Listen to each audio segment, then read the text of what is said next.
बिस्मिल्लाहिर्रहमानिर्रहीम। इन्ना अंज़लनाहु फी लैलतिल क़द्र वमा अदराका मा लैलतुल क़द्र। लैलतुल क़द्रि खैरुम मिन अल्फि शहर। तनज़्ज़लुल मलाइकतु वर्रूहु फ़ीहा बिइज़्नि रब्बिहिम मिन कुल्लि अम्र। सलाम हिय हत्ता मत्लइल फज्र। आमन्तु बिल्लाहि सदक़ल्लाहुल अज़ीम। शुरू वाहिद की वहदानियत से जो वाहिद इस कायनात का मालिक है। दुरूद उनके कदमों की चमक जहान सितारों पर नज़र आए, जिधर से वो गुज़र जाएं वही राह चमक जाए, दमक जाए, महक जाए, बने रौनक गुलजार। अस्सलाम वालेकुम ख़वातीन व हज़रात, मैं अनवार खान यूसुफ़ ज़ई और मेरी साथी मेज़बान सुंदर सली खुशामदीद कहते हैं इश्क़ सय्याम में। नाज़रीन मोहतरम, आज का जो हमारा मौजू है वो आज की रात और आज की तारीख़ से बहुत ही ज़्यादा मुमासलत रखता है और उसकी निस्बत भी आज की शब से है, क्योंकि आज लैलतुल क़द्र है और आज की जो शब 23वीं शब हमने 22वें रोज़े की इफ्तार किया है और 23वें रोज़े में हम दाखिल हो गए और आज जो हमने अल्लाह पाक से जहन्नुम से जो निजात हासिल करने के लिए जो तक़द्दो करनी है, जो कोशिशें करनी है, जो मेहनत करनी है, जो रियाज़त करनी है, वो सारी आज रात हमने करनी है। क्योंकि कौन सी एक ऐसी शब हो जिससे हमारी ज़िंदगी संवर जाए, जिससे हमारे आखिरत के मामलात संवर जाए, जिससे हमें अल्लाह पाक की बारगाह में मकबूलियत मिल जाए, कबूलियत मिल जाए और अल्लाह पाक हमसे राज़ी हो जाए। बिल्कुल, अल्लाह पाक हमसे राज़ी हो जाए। और ये वो शब है जो कि 1000 महीनों से बेहतर बताई गई है। ये तो वैसे रमज़ानुल मुबारक ऐसा महीना है कि जिसकी एक एक साथ बड़ी बरकतों वाली है, बड़ी रहमतों वाली है और अल्लाह ताला वैसे ही इस अशरे में जहन्नुम से खुलासी अता फरमा रहा है। तो जब आपको ये शब अता की गई है तो इसका भरपूर फ़ायदा उठाने की कोशिश करें। रहमत का अशरा मिला, अगर रहमत हासिल नहीं हुई, वैसे तो रहमत तो हर जगह हर शख्स को हासिल हो, चाहे वो गुनाहगार होने का कार हो। अगर कोई समझता है कि मुझ पे जो रहमत बरसनी थी उस तरह की नहीं बरसी, मग़फ़िरत का अशरा मिला, उसमें अगर मग़फ़िरत वो समझता नहीं हुई, या जहन्नुम से खलासी का अशरा, तीसरा अशरा समझता है कि नहीं हुई, तो ये शब है आज की कि आज आप इन तमाम चीज़ों से, चाहे वो मग़फ़िरत हो, रहमत हो, जहन्नुम से खलासी हो और इश्क़ रसूल अल्लाह का सल्लल्लाहु अलैहि वसल्लम का मोहब्बत उजागर करनी हो, अल्लाह से मोहब्बत को उजागर करना हो, तो आज की शब तक़द्दो, आज की शब रियाज़त, आज की शब आपने अपने मसाजिद में, ख़वातीन ने अपने घरों में मुसल्ला बिछा के अल्लाह को राज़ी करना है और ज़ारो कतार रोकर भी अगर अल्लाह को राज़ी करना पड़े तो आपने राज़ी करना है। क्योंकि आज का दिन क्या पता हमें अगली ये शब मिले या ना मिले, क्या पता कि हम ज़िंदा हों 11 महीने बाद या ना हों, क्या पता कि अल्लाह पाक के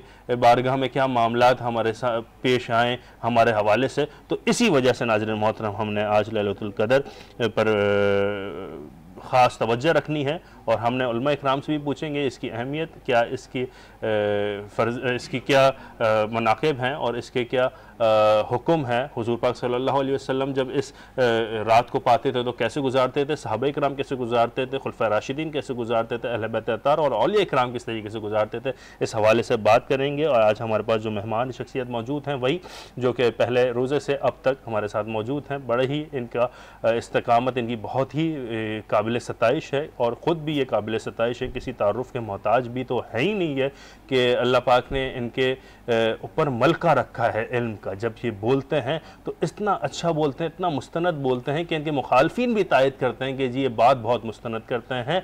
और आप की बड़ी खिदमत दीगर उलूम में भी है और उलूम में गहरी नज़र है और शागिर्द भी इनके बहुत ख़ास हैं, काफ़ी उलमा इकराम भी इनके शागिर्द हैं। और क्यों ना हो, क्योंकि ये ख़ुद भी एक मुस्तनद और मुअतदिल और माशरे के लिए, दीन के के लिए बहुत एहसास, नरम दिल रखने वाली शख्सियत हैं, किसी तारुफ के मोहताज नहीं है। अल्लामा अतीकुर रहमान ज़िया साहब, अस्सलाम वालेकुम व रहमतुल्लाहि व बरकातहू। वालेकुम सलाम व रहमतुल्लाहि व बरकातहू। खैरियत से, कैसी तबीयत है? अल्लाह का शुक्र, अल्हम्दुलिल्लाह। माशाल्लाह।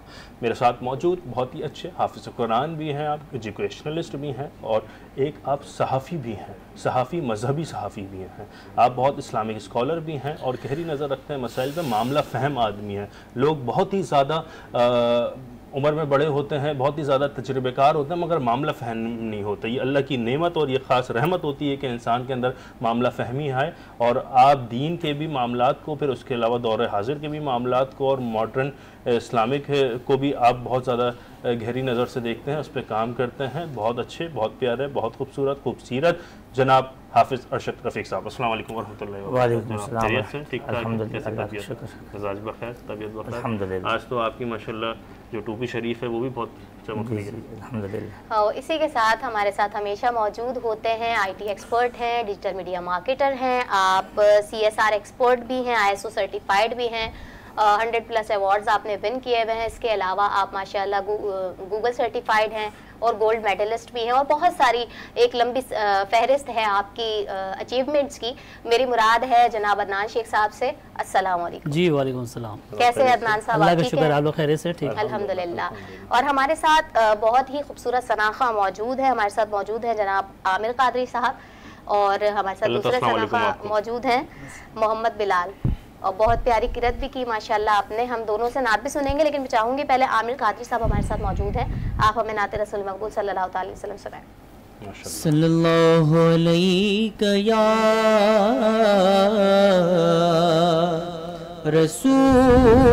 रसूलल्लाह वसल्लम अलैका या हबीबल्लाह। हुजूर मेरी तो सारी बहार आप से है, हुजूर मेरी तो सारी बहार आप से है। मैं बेकरार,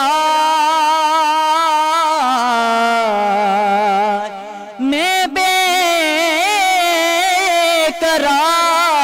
बेकरार था, मेरा करार आप से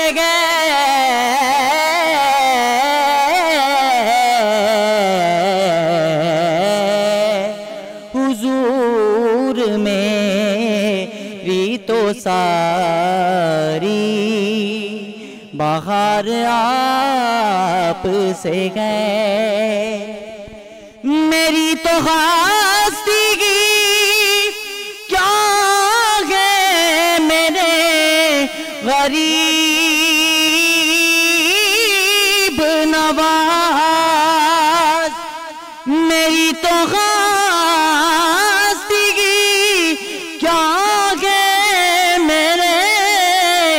गरीब नवाज।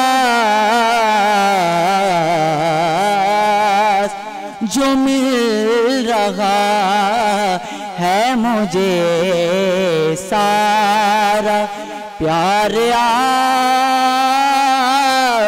आप से है, जो मिल रहा है मुझे सारा प्यार आप से है। मोहब्बतों का सिला कौन ऐसे देता है, मोहब्बतों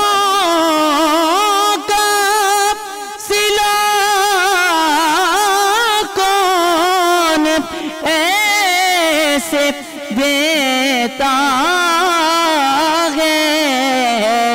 सुन गए जालियों में यार गार आप से है सुनेरी जालियों में यार गार आप से है।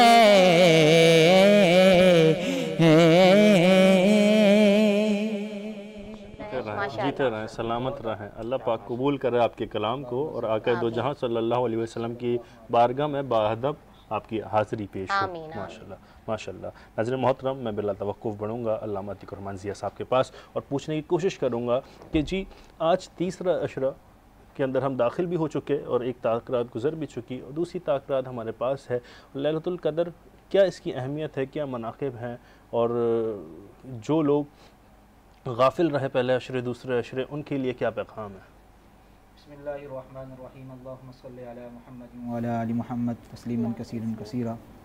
माशाअल्लाह। जैसे कि आपने अर्ज़ किया कि आखिरी अशरा शुरू हो चुका है, बिल्कुल, और इस अशरे को जहन्नम से खुलासी भी कहा गया है। ऐसा ही है, बड़ी अहमियत की हामिल है ये अशरा। उसकी सबसे बड़ी वजह ये है कि नबी पाक सल्लल्लाहु अला नबीना अलैहि सलातो वस्सलाम ने फरमाया कि लैलतुल क़द्र की जो रात है आखिरी अशरे की ताक रातों में ढूंढने की कोशिश है। बिल्कुल।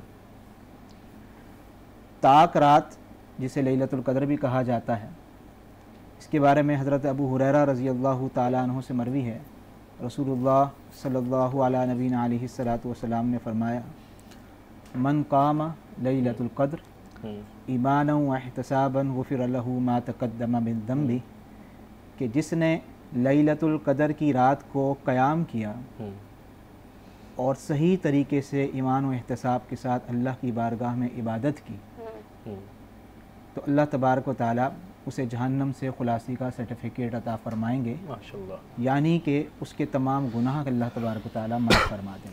सुभान अल्लाह। तफसीर कुर्तुबी के अंदर इमाम ज़ाहरी रहमतुल्लाह अलैह फरमाते हैं कि लैलतुल क़द्र का माना क्या है। फरमाते हैं कि लैलतुल क़द्र, क़द्र का मतलब ही है रुतबा। सही। अब चूँकि ये तमाम महीनों की तमाम रातों में बेहतरीन आला और रुतबे वाली रात है, इसलिए इसे लैलतुल क़द्र कहा जाता है। सुभान अल्लाह, क्या कहना। नबी पाक सल्लल्लाहु अला नबीना अलैहि सलातो वस्सलाम को जब इस बात का इल्म हुआ कि पिछली जो कौमें थी उनकी जो उम्रें हैं वो बहुत ज़्यादा हुआ करती थी, सही, तो आप अला नबीना अलैहि सलातो वस्सलाम के दिल में ये ख्याल पैदा हुआ कि पिछली कौमों की तो उम्रें इतनी ज़्यादा हुआ करती थी, मेरी कौम की उम्र बड़ी कम है, सही, तो जो उन्होंने इबादत की अपनी उम्र के लिहाज से तो मेरी कौम कैसे कर पाएगी। जैसे कि मैं पहले भी अर्ज़ कर चुका हूँ कि नबी पाक सल्लल्लाहु अला नबीना अलैहि सलातो वस्सलाम की ज़ात के दिल और दिमाग में अपनी उम्मत के लिए जब भी कोई नरमी और रहम और हिल्म वाला ख्याल पैदा होता तो अल्लाह तबारक व तआला अपने महबूब की दिलजोई फरमाया करते थे। तो यहाँ पर भी अल्लाह तबारक व तआला ने अपने महबूब की दिलजोई उम्मत के हवाले से इस अंदाज से अपनाई कि अल्लाह तबारक व तआला ने सूरतुल क़द्र को नाजिल कर दिया और फरमाया कि ये सूरतुल क़द्र के अंदर रमज़ानुल मुबारक में जो ताक रातें हैं, इन तमाम ताक रातों में से कोई एक रात ऐसी है जिसे लैलतुल क़द्र कहा जाता है, वो उसे 1000 महीनों से अफजल करार दिया गया। सुभान अल्लाह।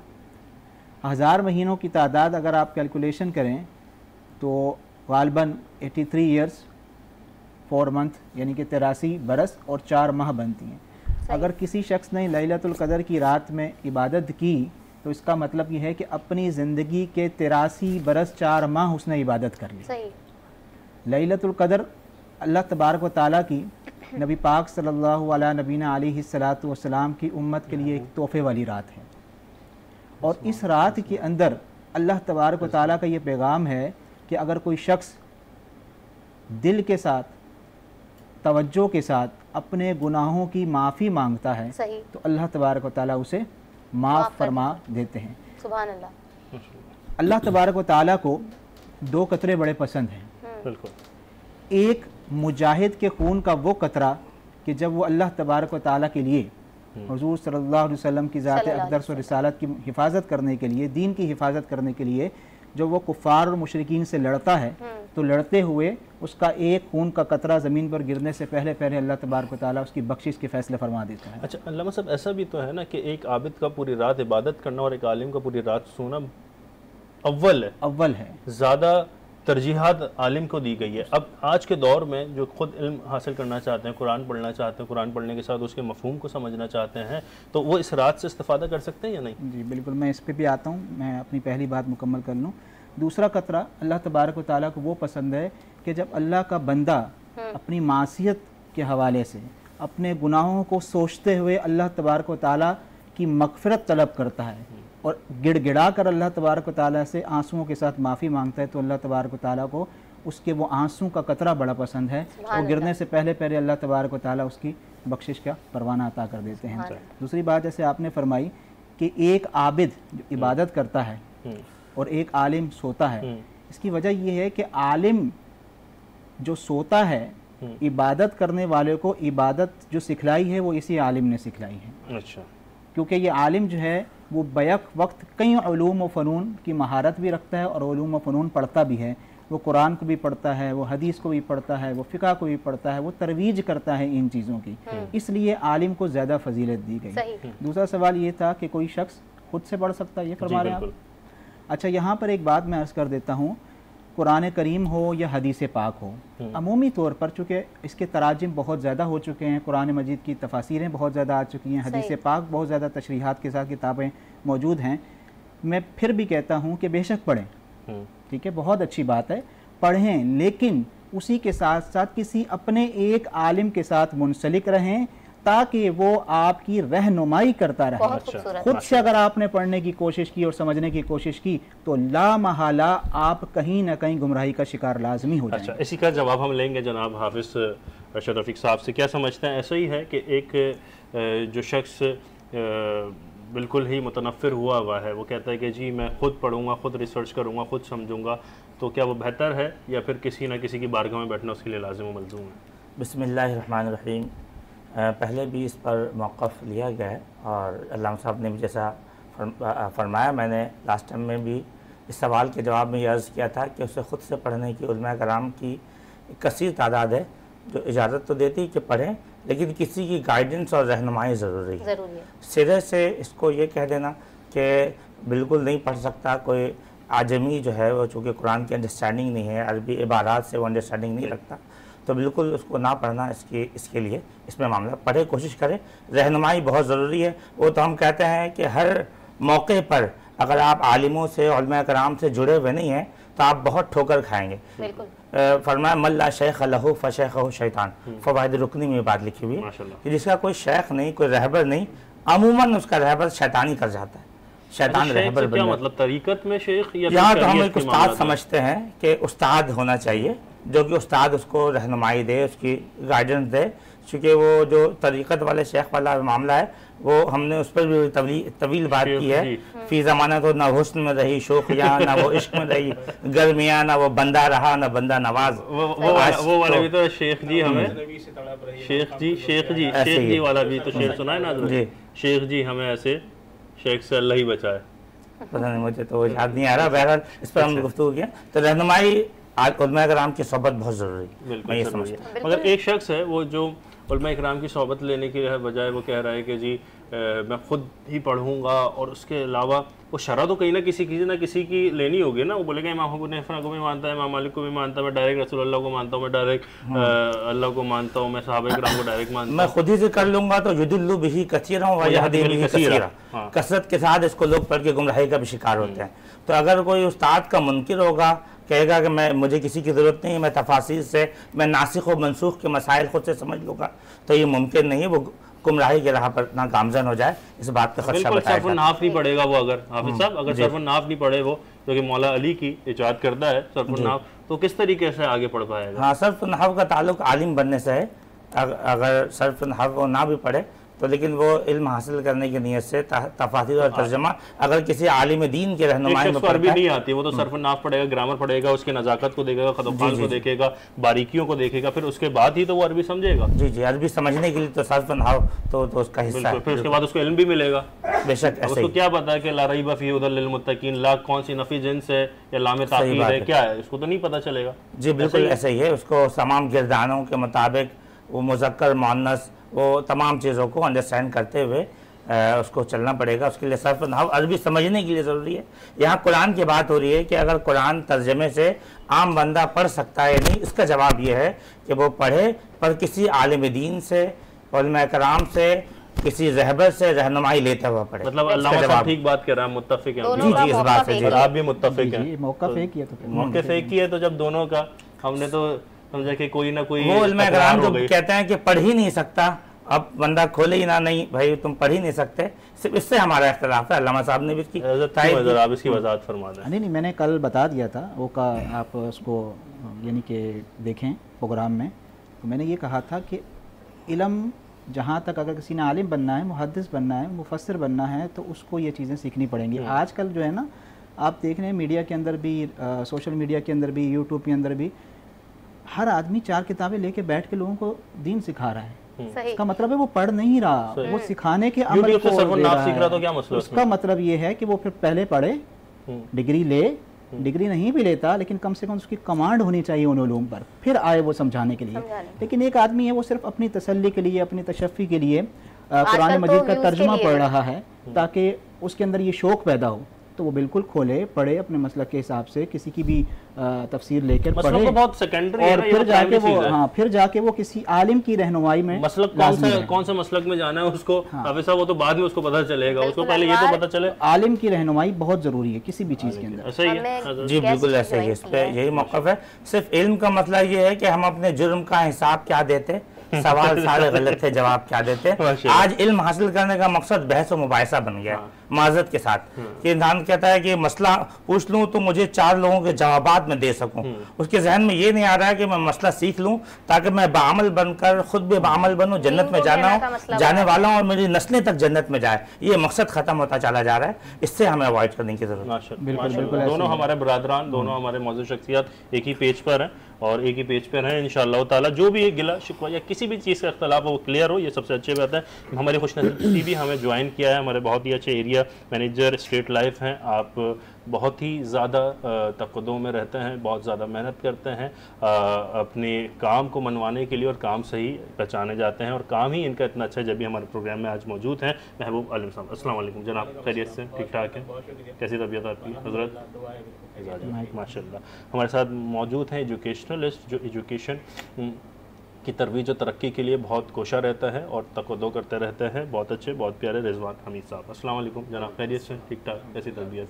अच्छा जी, आप अपनी ज़रा जर्नी के हवाले से महबूब साहब थोड़ा सा बताएं कि जी कहाँ से आगाज़ किया था और अब कहाँ पर हैं? बहुत शुक्रिया सर, बहुत शुक्रिया। सबसे पहले मैं इंतहाई मशकूर हूँ जनाब हाफिज़ मोहम्मद अरशद साहब का और उस पूरी टीम का जिन्होंने मौका दिया है कि आज मैं अपने मौक़िफ़ को बेहतर अंदाज में आप दोस्तों के सामने शेयर कर सकूं।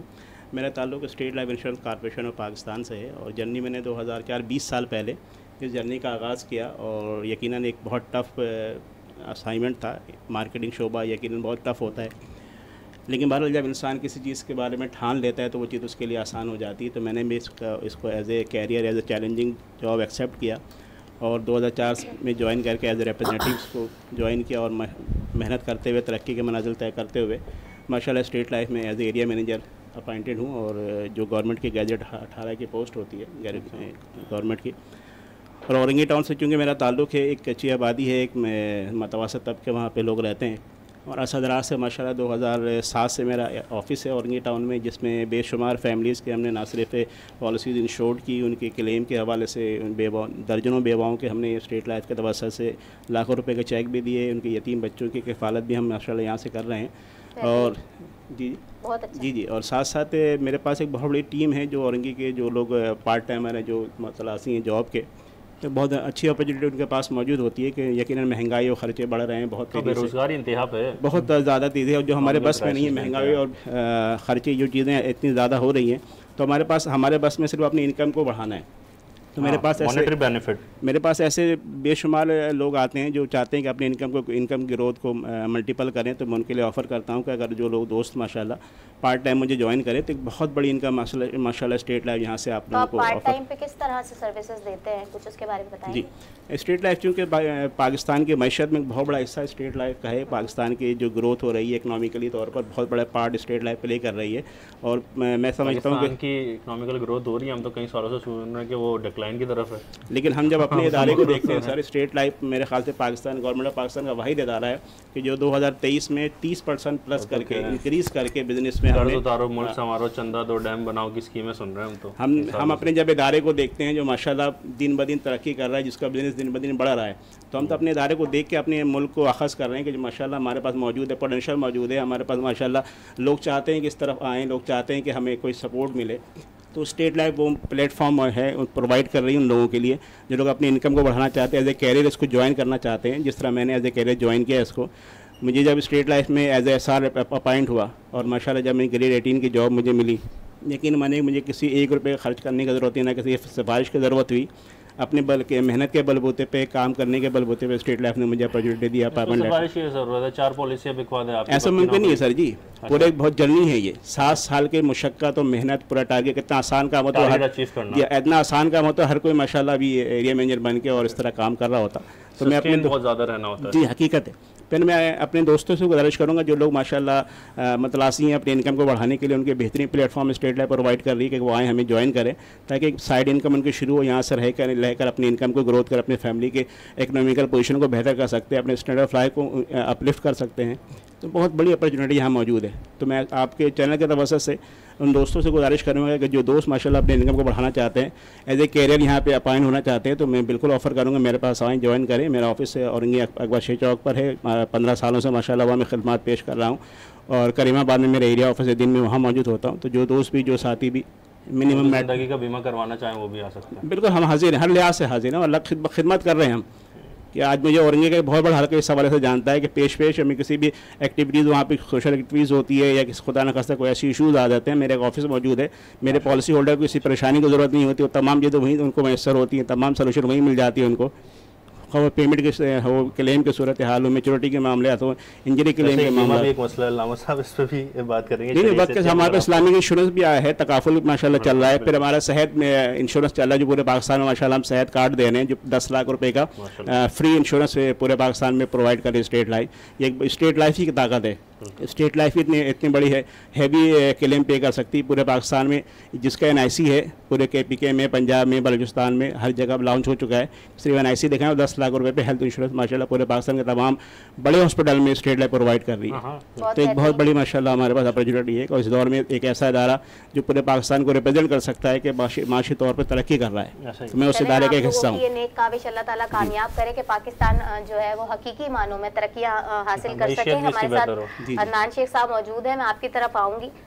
हम अक्सर सोशल मीडिया के हवाले से बात करते हैं और हमारा मेन टॉपिक यही होता है। आज मैं आपसे पूछना चाहूँगी, सिर्फ उसके पॉजिटिव और नेगेटिव यूजेस बता दें आप। जी बहुत बहुत शुक्रिया सुंदस। अच्छा साहब बात कर रहे थे तो मुझे थोड़ा सी बचपन याद आ गया। तो सबसे पहले बचपन में कान में जो हमने सुना था वो ये था कि ए खुदा मेरे अब्बू सलामत रहे। मेरे अब्बू ने भी ला के दी एक बीमा पॉलिसी। तो हम पूछते थे कि ये पॉलिसी क्या है मम्मा, तो ये बहुत पुराना इदारा है जो माशाल्लाह से अब तो बहुत सारे। हमारा भी ऐसे ही वाक़या है कि वो पॉलिसी बेचने वाले पासवर्ड के साथ आए हमारे पास, कहने लगे कि आपको ये पॉलिसी ले लें, तो ये उसकी बताने लगे जो मार्केटिंग टैक्टिक्स होती हैं। हमने कहा ले लेंगे तो फ़ायदा क्या है, कब होगा? कहेंगे जब आप मर जाएंगे तो तब फायदा होगा। मैंने कहा मरना शर्त है इसके लिए।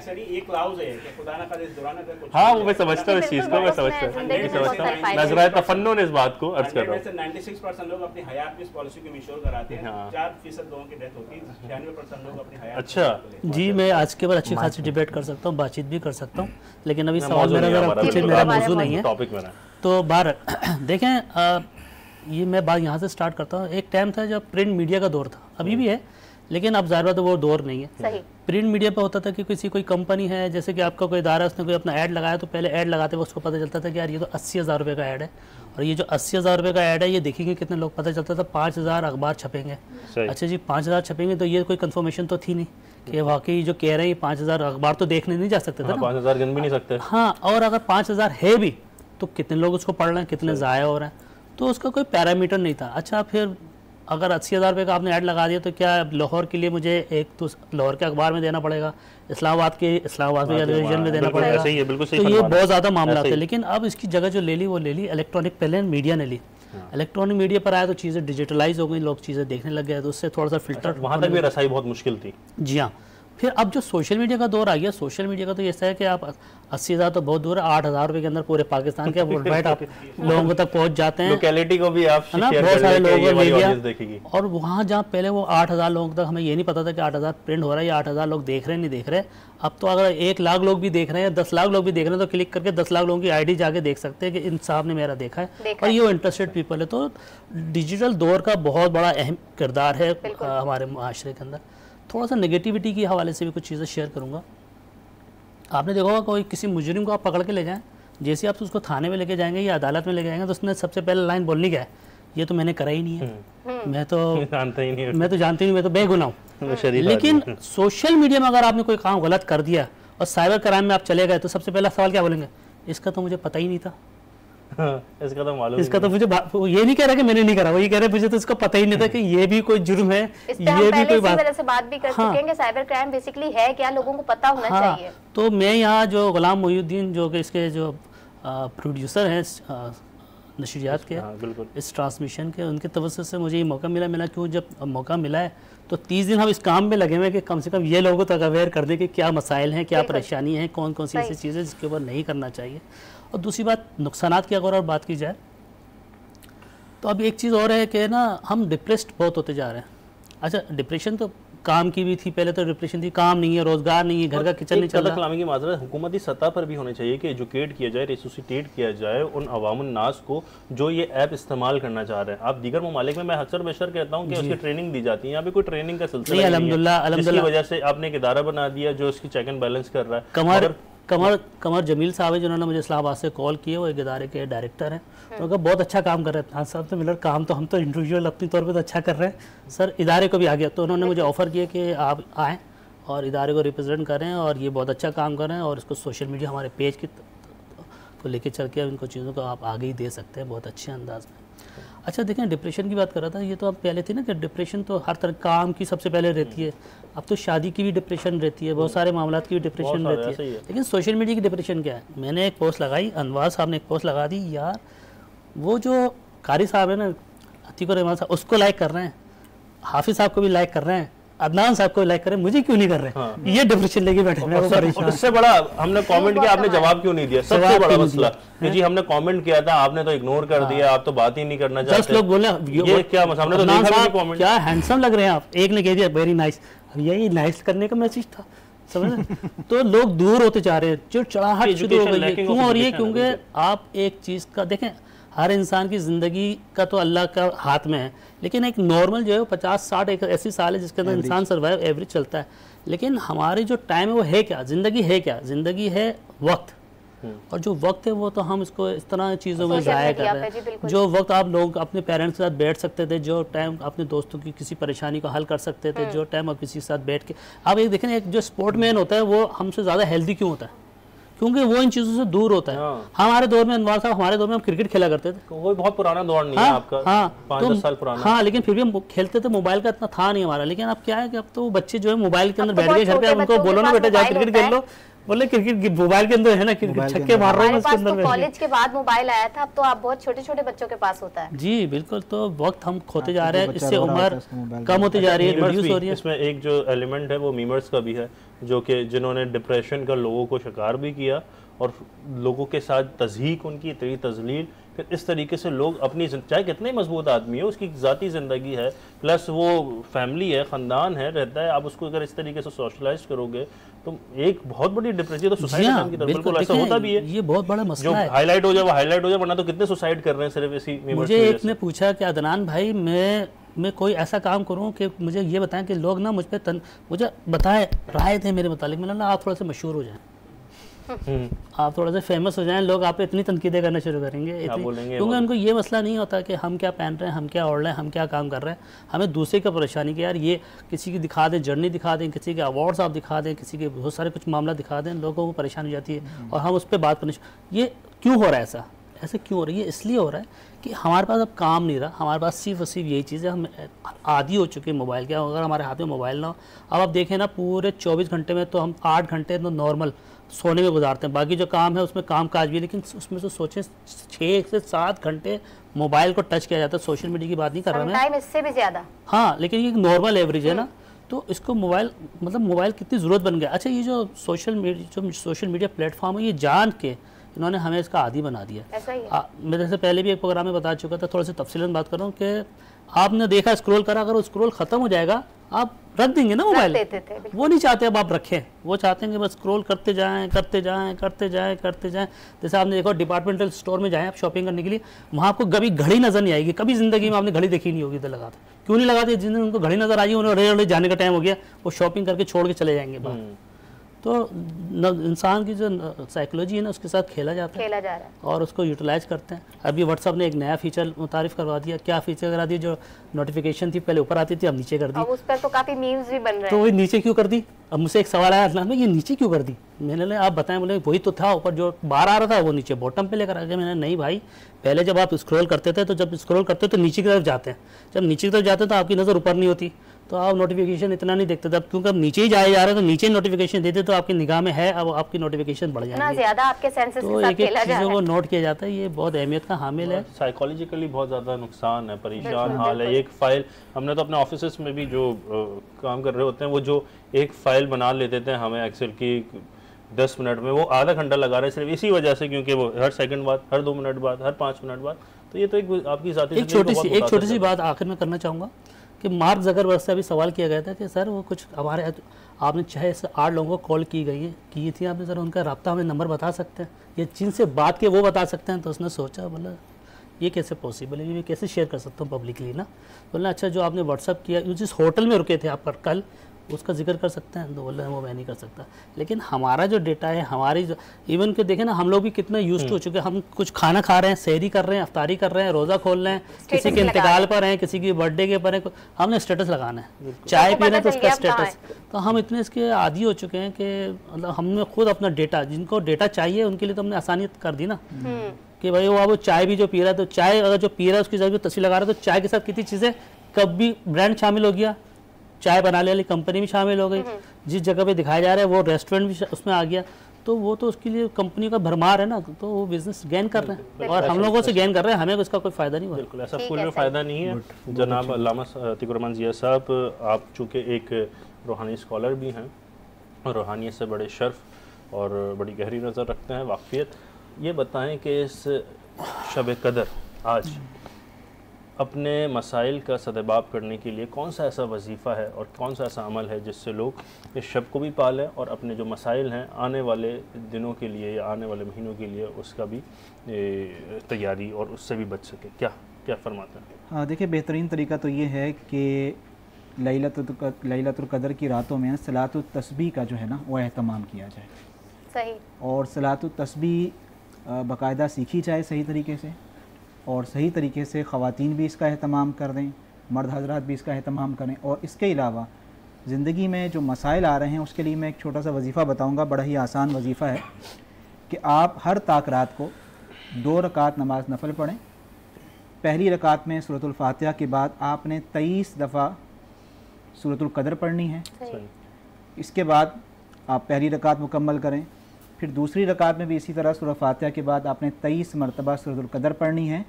इस नफल का सवाब सरकार दो आलम सल्लल्लाहु अलैहि वसल्लम, सहाबा इकराम, अहले बैत को हदिया कर दें और अपनी तमन्ना, अपनी मुश्किलात के हल के लिए दुआ मांगें। इंशाअल्लाह इत्मीनान रखें, यकीन कामिल रखें, अल्लाह तबारक व तआला आपके मसाइल के लिए आसानियाँ पैदा फरमाए। सुभान अल्लाह। बिल्कुल, माशाअल्लाह। हाफिज़ साहब, आपकी तरफ भी मैं आऊँगा और यही पूछने की जसारत करूँगा कि शब कदर असल में है क्या और अल्लाह तबारक व तआला ने इसके बारे में क्या हुक्म फरमाया, उम्मत मोहम्मदी सल्लल्लाहु अलैहि वसल्लम के लिए क्या ख़ास इनाम है? इस हवाले से ज़रा ये फरमाएं। इन्ना अंज़लनाहु फ़ी लैलतिल क़द्र मा अदराका मा लैलतुल क़द्र लैलतुल क़द्रि खैरुम मिन अल्फ़ शहर।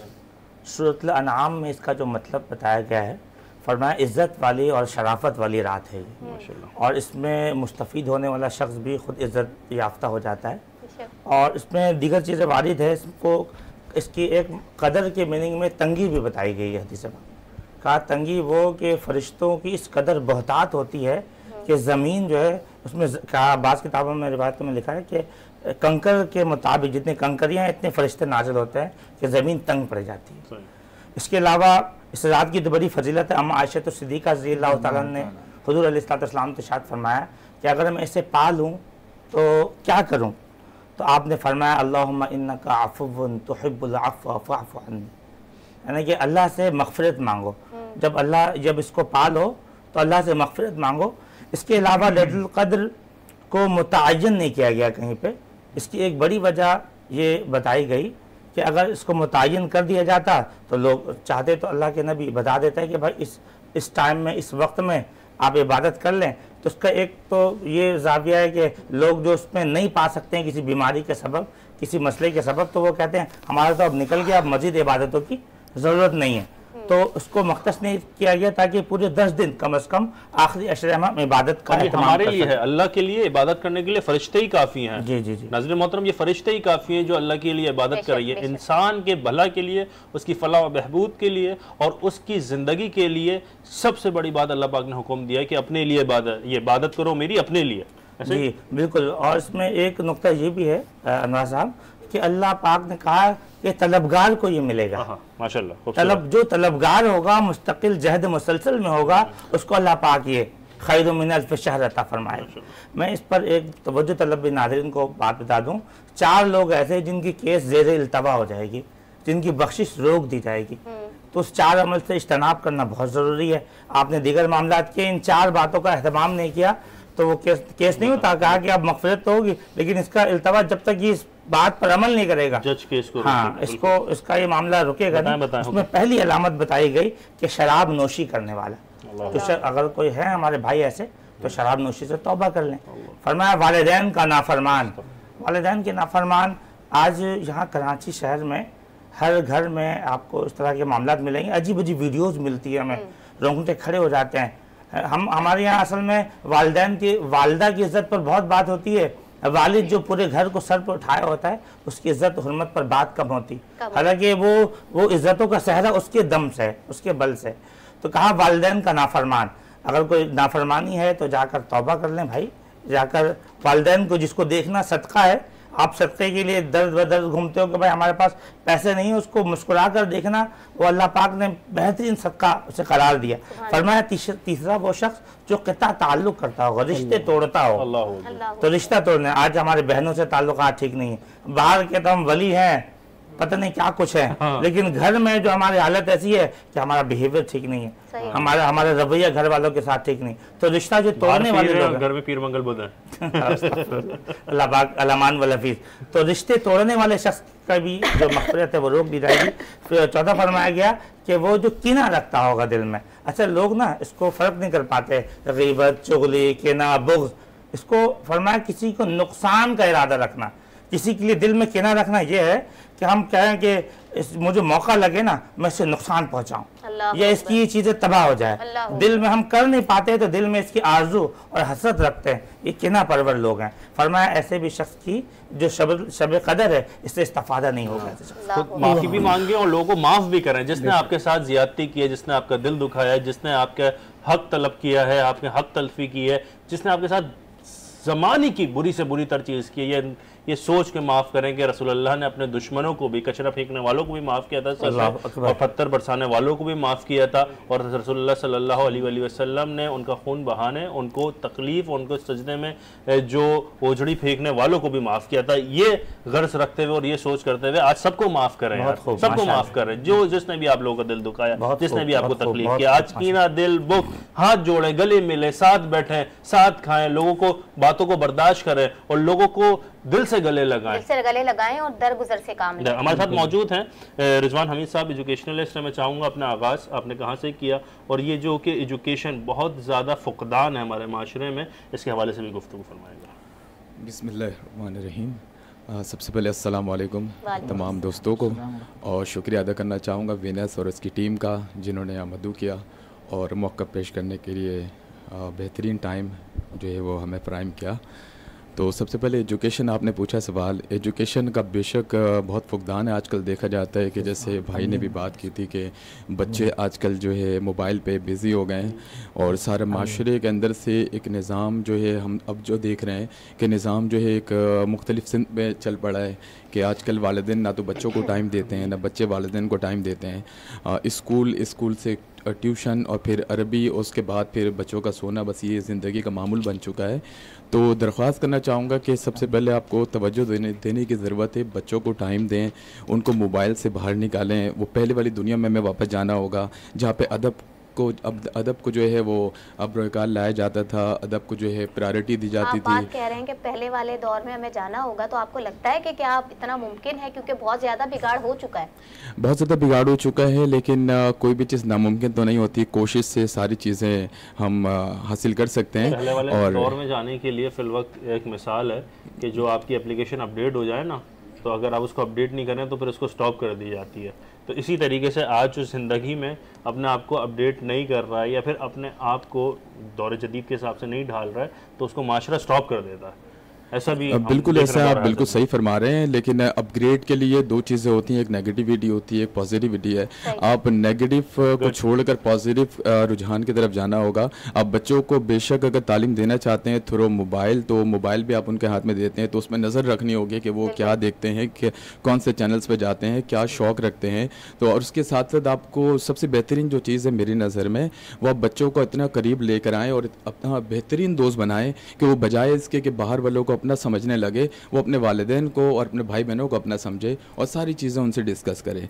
ठीक है, जब आप गैप रखते हैं, एक उनको डांटते हैं, उन्हें जुल्म करते हैं, आप उसको जबर करते हैं, तो बेशक वो बाहर वालों से दोस्ती बढ़ाता है और वो सारे मसाइल जो वो दिल पर रखता है वो बाहर जाके भड़ास निकालता है। और एक दिन वालिदैन गली में जाके, मोहल्ले में जाके दोस्तों को, गैदरिंग्स से स्कूल के दोस्तों को बैठा देते, उनकी दावत कर देते बुला के कि किस नौइयत के लोग हैं, किस नौइयत के बच्चे जो। और आज इस वक्त की ज़रूरत है कि वालिदैन उनकी सर्चिंग देखें, वालिदैन देखें कि ये क्या टाइप कर रहे हैं, क्या सर्च कर रहे हैं, किससे कांटेक्ट कर रहे हैं। ये तो इजी हो गया, मगर इससे भी हम लापरवाही देखते हैं। बेशक ऐसी केयरलेसनेस है वालिदैन की तरफ से, स्पेशली क्योंकि मैं भी एक वालिद हूँ, तो डेफिनेटली मुझे इस चीज़ का एहसास है कि हम टाइम नहीं दे पाते, क्योंकि माशरे की जो ज़रूरियात है आजकल ज़िंदगी में उसमें हम इतना जकड़ चुके हैं कि हमारा ना तो एक जॉब से गुजारा है, ना तो एक बिज़नेस से गुजारा है। ठीक है, इसीलिए कहा गया है कि अब जैसे आप जैक मा की बात करें, बहुत बड़ा बिजनेसमैन है, उसने कहा कि आप बिज़नेस की तरफ क्यों नहीं आते। हमारा माशरा जो है वो चाहता है वो एक अच्छी नौकरी करे। जैसे आप देखें कि आप किसी भी स्टूडेंट से बात करें और उससे पूछें कि वो क्या चाहते हैं, तो डेफिनेटली उसका जो शौक़ है, उसका जो रुझान है वो नौकरी की तरफ है कि मैं पढ़ लिख के डिग्री हासिल कर लूँ और एक अच्छी नौकरी कर लूँ, मैनेजर बन जाऊँ, डायरेक्टर बन जाऊँ।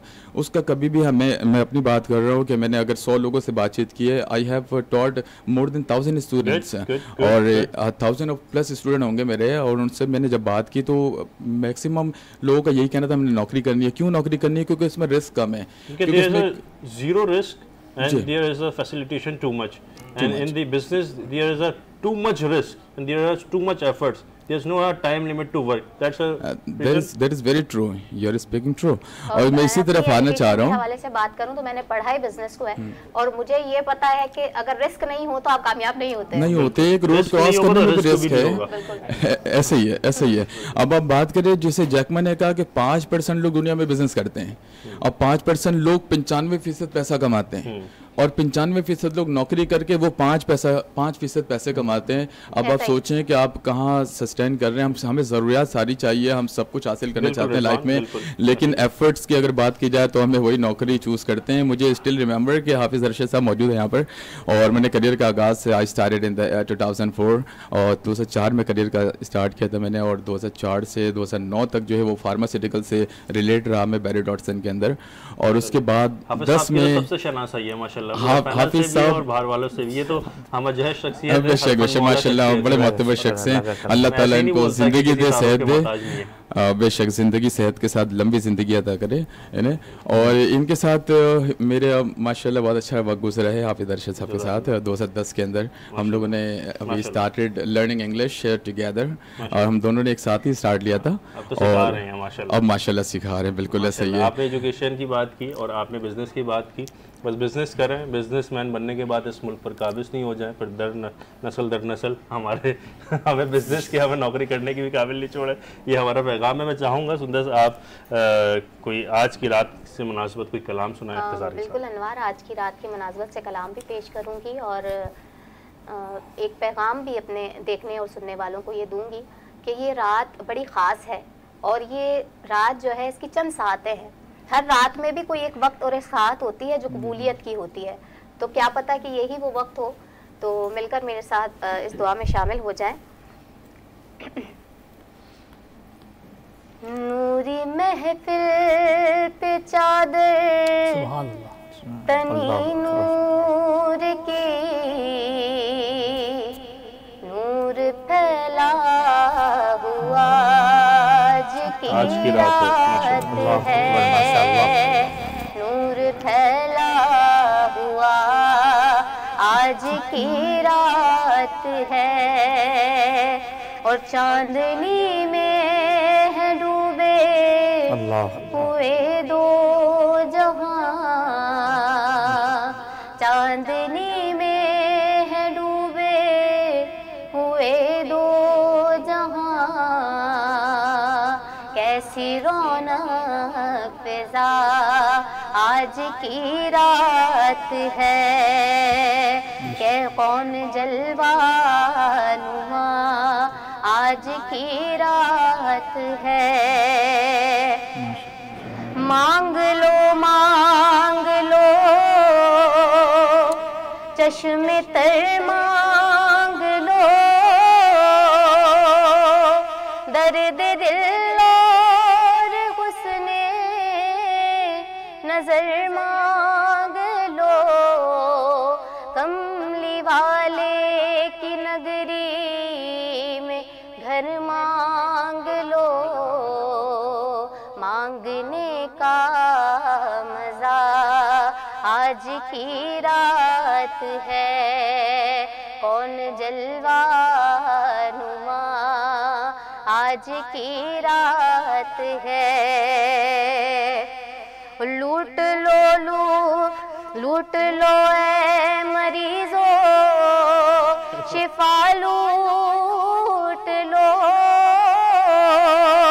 आसियो रहमते मुस्तफा लूट लो, बाब रहमत खुला आज की रात है, कौन जलवा नुमा आज की रात है, मांगने का मजा आज की रात है।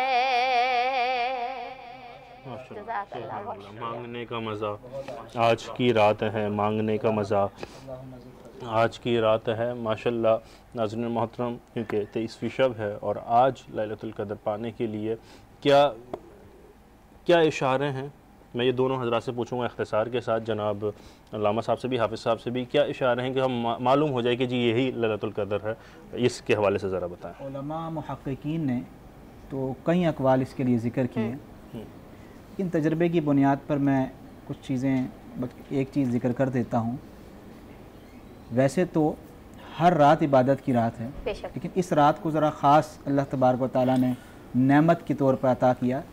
जब आप को इबादत के दौरान कपकपी तारी हो जाए, दुआ मांगते हुए आपके रोंगटे खड़े हो जाएं और दुआ मांगने के बाद आपके दिल और आपके दिमाग में ये महसूस हो कि मैंने कई अरसों का बोझ उठा के ख़त्म कर दिया और मैं पुरसकून हो गया हूँ, समझ लें कि आपकी दुआएं कबूल हो गई। जी हाफिज़ साहब एक जुमला। जी उलमा कराम ने शब क़द्र के हवाले से जो अलामतें बताई हैं, उसमें एक कि ये रात बहुत मुतदिल होगी, ना इसमें ज़्यादा सर्दी होगी ना ज़्यादा गर्मी होगी। जब इसकी सूरज सुबह तुलू होगी तो उसके अंदर लाली होगी, मतलब वो फुल अपने आब ताब में नहीं होगा। इसी तरह से इसकी जो रात है वो बहुत ज़्यादा रोशन होगी, मतलब चांदनी रात की तरह होगी। और इसमें जो सितारे टूटते हैं ना, उसका अमल भी नहीं होगा। ये तीन बातें बताई गई है। वैसे जब दुआ मांगी जाती है, जब ताला की कुर्बत महसूस होती है तो कुछ चीज़ें हमें खुद महसूस भी होती है कि अल्लाह सुन रहा है, और जब उसमें खुशू और खुजू कायम हो तो उस अमल की कबूलियत का सबब होता है। जैसे झुरझुरी का आना, या ऐसा लगना, उसमें महव हो जाना, मुस्तगरक हो जाना, ये भी कबूलियत की अलामतों में से। बेशक, बहुत खूबसूरत। और हमेशा की तरह ही इतनी अच्छी गुफ्तगू होती है कि दिल नहीं चाहता कि ये गुफ्तगू जो है वो तमाम हो। और आज की रात तो वैसे ही बड़ी ख़ास रात है और इसमें जितना ज़्यादा अल्लाह ताला का जिक्र कर सकें, अपने लिए इस्तग़फ़ार कर सकें, दुरूद पाक की कसरत कर सकें और ख़ास दुआओं को अपने वजीफ़े के तौर पर आप शामिल कर सकें, जितना ज़्यादा अल्लाह ताला से अपने लिए आप जहन्नुम से खुलासी तलब कर सकें, ज़रूर करें। क्या कहना। और मैं शुक्रगुजार हूँ जनाब अदनान शेख साहब, आप यहाँ पे मौजूद थे और आपने बहुत अच्छी गुफ्तगू की, और आपने बहुत सहर हासिल गुफ्तगू की। अल्लामा अतीकुर रहमान जी साहब, आपके बारे में तो मैं क्या ही कहूँ, आप तो बहुत ही अच्छा फरमाते हैं। हाफिज़ अरशद रफ़ीक साहब, आप तो वैसे ही खूबसूरत जितने हैं उतनी खूबसूरत गुफ्तगू करते हैं। जनाब महबूब साहब, आपका भी बहुत शुक्रिया। कामरान साहब, आपका भी बहुत ज़्यादा शुक्रिया। अल्लाह पाक आप लोग का आना, यहाँ पे बैठना कबूल करे। नाज़रीन मोहतरम, हमारे स्पॉन्सर्स का बिल्कुल, उनका क्यों नहीं शुक्रिया अदा करेंगे, उन्हीं की वजह से तो यहाँ पर हम बैठे हैं और वही तो हैं इस कारवां में सबसे बड़ा पिलर, जिसकी वजह से आप तक नशरियात पहुँचा रहे हैं हम। क्योंकि एम्स जो कि डेवलपर्स एंड बिल्डर्स हैं, वो ख्वाब पूरा कर रहे हैं। वो लोग जिनके सर पर छत नहीं है, वो लोग जिनके पास रिहाइश नहीं है, वो लोग जिनके पास ज़मीन नहीं है, वो लोग जिनकी ज़िंदगी भर एक ही ख्वाहिश रहती है कि जी अपना घर कर दें, औलाद के लिए कोई असासा छोड़ के जाएं। 20,000 रुपये माहाना में आपको रहने के लिए घर, रहने के लिए छत और ज़मीन और इस तरह की बहुत सारी चीज़ों पे तक़दो लगे हुए हैं। एम्स का बहुत ज़्यादा शुक्रिया अदा करता हूँ मैं, राजमीन फूड्स का करता हूँ, हनीफिया फूड का करता हूँ, उसके अलावा नेल्सन पेंट्स वालों का बहुत ज़्यादा शुक्रिया, Al Syed real estate and developers वालों का बहुत ही ज़्यादा शुक्रिया, जो कि बहुत ही ज़्यादा कलीदी किरदार अदा कर रहे हैं। और राजमीन फूड का तो मैं क्या ही शुक्रिया करूँ, इनका एक सुपीरियर डार्क सॉस है जो कि बहुत अच्छा नज़र आ रहा है मुझे, क्योंकि मेरा गला ख़राब है इसको, वरना मैं टेस्ट भी करता, और बड़ी बेहतरीन है और बॉटल भी बहुत खूबसूरत है। और इसके साथ साथ नाज़रीन मोहतरम, इनका काम भी बहुत ज़्यादा ही खूबसूरत है। और इनके काम क्यों नहीं खूबसूरत होगा, क्योंकि वो अल्लाह और उसके रसूल के लिए भी अपने काम में तक़दो कर रहे हैं। और राजमीन फूड के thick and fresh cream style corn है, ये कॉर्नस भी बहुत अच्छे हैं, जो कि आप लोग जब भी आपको दस्तयाब हों तो अपनी सहर और इफ्तार में इसको भी शामिल करें। नाज़रीन मोहतरम, यही गुफ्तगू का सिलसिला जारी रहेगा अब, क्योंकि वक्त इस तरीके का आ गया है कि आखिरी अशरे में भी, और आखिरी अशरा भी बहुत तेज़ी से गुजर रहा है। और ये जब ये गुजर रहा है तो हम खुदा की बंदगी को हासिल करने के लिए जो भी कर सकते हैं, खुदा की रज़ा हासिल करने के लिए हम जो भी कर सकते हैं, जितनी भी मेहनत कर सकते हैं, जितनी भी तक़दो कर सकते हैं, कर लें, क्योंकि ये मौके बार बार नहीं आते। वो बदनसीबी होगी कि रमज़ान गुजर जाए और हम अल्लाह को राज़ी नहीं कर सकें, अपनी मग़फ़िरत नहीं करवा सकें। नाज़रीन मोहतरम, अब तक के लिए इतना ही। आपसे मुलाकात होगी एक नए अंदाज से, एक नए प्रोग्राम में और उसके एक नए मौजू के साथ, और वो मौजू ऐसा होगा जो कि आप लोगों का चुना हुआ मौजू होगा और जो आप लोगों के लिए बेहतर होगा। नाज़रीन मोहतरम, अपना ख्याल रखेगा, अपने से बढ़ के ख्याल रखेगा, अपने ईमान का, इस्लाम का और इस पाकिस्तान का। अस्सलाम वालेकुम व रहमतुल्लाह।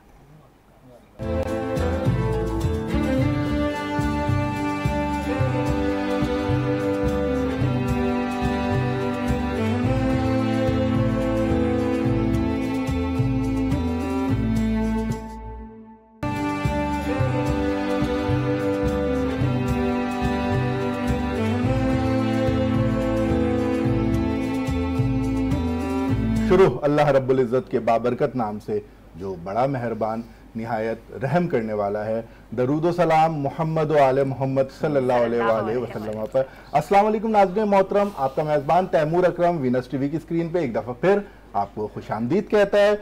मेरे साथ मेरी साथी मेज़बान साहिबा मौजूद है। नाज़रीन मोहतरम, ये सेगमेंट आप बहुत ज़्यादा पसंद करते हैं, बनो यूथ की आवाज़ पावर्ड बाय, और हम इस सेगमेंट में ख़ास तौर पर यूथ की बात कर रहे होते हैं, यूथ एम्पावरमेंट की बात कर रहे होते हैं, बनो यूथ की आवाज़, यूथ के लिए जो काम कर रही है, जो प्लेटफॉर्म प्रोवाइड कर रही है, उसके ऊपर बात कर रहे होते हैं।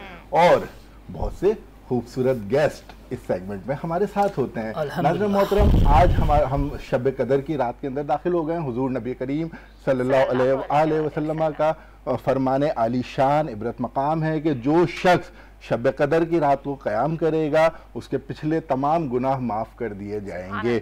आज हमारे साथ हमारे रेगुलर पैनलिस्ट अतीकुर रहमान साहब मौजूद हैं। अस्सलाम वालेकुम सर, आपको खुशामदीद। अदनान शेख साहब मौजूद हैं। अस्सलाम वालेकुम सर, आपको खुशामदीद। और आज हमें एक नए मेहमान राशिद खान साहब ने ज्वाइन किया है। सर अस्सलाम वालेकुम, खुशामदीद कहते हैं आपको। आप चेयरमैन है कुव्वत अवाम वेलफेयर के, आप सहरी इफ्तारी राशन ड्राइव के अंदर काम कर रहे होते हैं, आप स्कूल रन कर रहे हैं, मदरसा रन कर रहे हैं। आपसे तफसीली हम गुफ्तगू करेंगे, लेकिन अंबर उससे पहले हमारे साथ एक नाख़्वाह मौजूद है। बिल्कुल, बहुत ही अच्छी आवाज़ के मालिक हमारे साथ यहाँ पे मौजूद है। महबूब आलम नाख़्वाह यहाँ पर तशरीफ़ फरमाए। अस्सलाम वालेकुम सर, प्रोग्राम में वेलकम। सर कैसे मिजाज जी? अल्हम्दुलिल्लाह, दुआ। क्या पेश करेंगे आप? बस क्योंकि माशाल्लाह आज की रात बहुत अहमियत की हामिल है और मैं चाहूँगा कि हुज़ूर अक़दस सल्लल्लाहु अलैहि वसल्लम के शान में चंद अशार ज़रूर पेश करूँ और इस मौके से फ़ायदा उठाऊँ। चाहूँगा सब दोस्त मोहब्बत से दुरूद शरीफ पढ़ें। अल्लाहुम्मा सल्लि अला मुहम्मदिन व आलिहि व सल्लम। सल्लल्लाहु अलैका या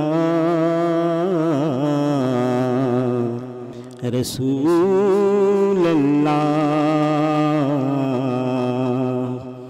वसल्लम अलैका या हबीब अल्लाह।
हुसैन ठहरे बशर की सरे अर्श मेहमान नवाजी बशर की सरे अर्श मेहमान नवाजी रहमत नहीं है तो फिर और क्या है जो आसी को कमली में अपने छुपा ले जो दुश्मन को भी जख्म खाकर दुआ दे जो आसी को कमली में अपने छुपा ले जो दुश्मन को भी जख्म खाकर दुआ दे उसे और क्या नाम देगा ज़माना उसे और क्या नाम देगा ज़माना ये अज़मत नहीं है तो फिर और क्या है जहाँ रोज़े पाके खैरुल वरा है वो जन्नत नहीं है तो फिर और क्या है। आज की मुबारक रात में नाते रसूल मकबूल सल्लल्लाहु अलैहि वसल्लम पेश करने की सआदत हासिल कर रहे थे महबूब आलम साहब। अतीक रहमान साहब, हम आपकी तरफ आते हैं। सर, आज 23वीं शब कदर की ताक़रात भी है और इस रात के मुतालिक बहुत फजीलतें आई हैं। हमारा ये प्रोग्राम बनो यूथ की आवाज़ पावर्ड बाय, हम यूथ की बात करते हैं यहाँ पर। अल्लाह के नबी आक़म जनाब मोहम्मद रसूलुल्लाह सल्लल्लाहु अलैहि वसल्लम ने फरमाया कि अल्लाह को नौजवानों की इबादत बहुत पसंद है। आज का नौजवान इस रात को किस तरह से गुजारे? बिस्मिल्लाहिर्रहमानिर्रहीम। देखिए, मौजूदा दौर के माशरे के अंदर जो है वो बहुत सारी अजीब व गरीब किस्म की खराफात जो है वो शामिल हाल हो गई हैं। जी जी। उसमें आपका सोशल मीडिया भी शामिल हाल है। जी जी। अभी आप देखें कि चंद नौजवान जो है वो शौक में एतकाफ़ में तो बैठ गए जी, लेकिन अब वो ना तरावी पढ़ रहे हैं ना कुछ और काम कर रहे हैं, इबादत भी नहीं कर रहे और वही मोबाइल को लेकर वो लगे हुए हैं। और सब मस्जिद की हुर्मत एक बहुत बड़ी चीज़। तो ये असल में मसला ये है कि हम अपनी तरबियत के अंदर जो है बच्चों को दुनियावी तौर तर्ज किस तरह गुजारना है वो तो हम सिखा देते हैं, लेकिन दीनी एतबार हमने किस तरह लेके चलना है वो हम नहीं सिखा पाते। दीन से दूरी का सबब यही है। लेकिन हम देखें, एक बात मैं आपको बता रहा हूँ, दीन से दूरी होना सिर्फ औलाद के लिए मसला नहीं है, नौजवानों के लिए मसला नहीं है, उनके वालिदैन के लिए भी मसला है। देखिए, एक शख्स है जब वो मरता है तो बेहतर ये है कि उसका बेटा उसका जनाजा पढ़ाए।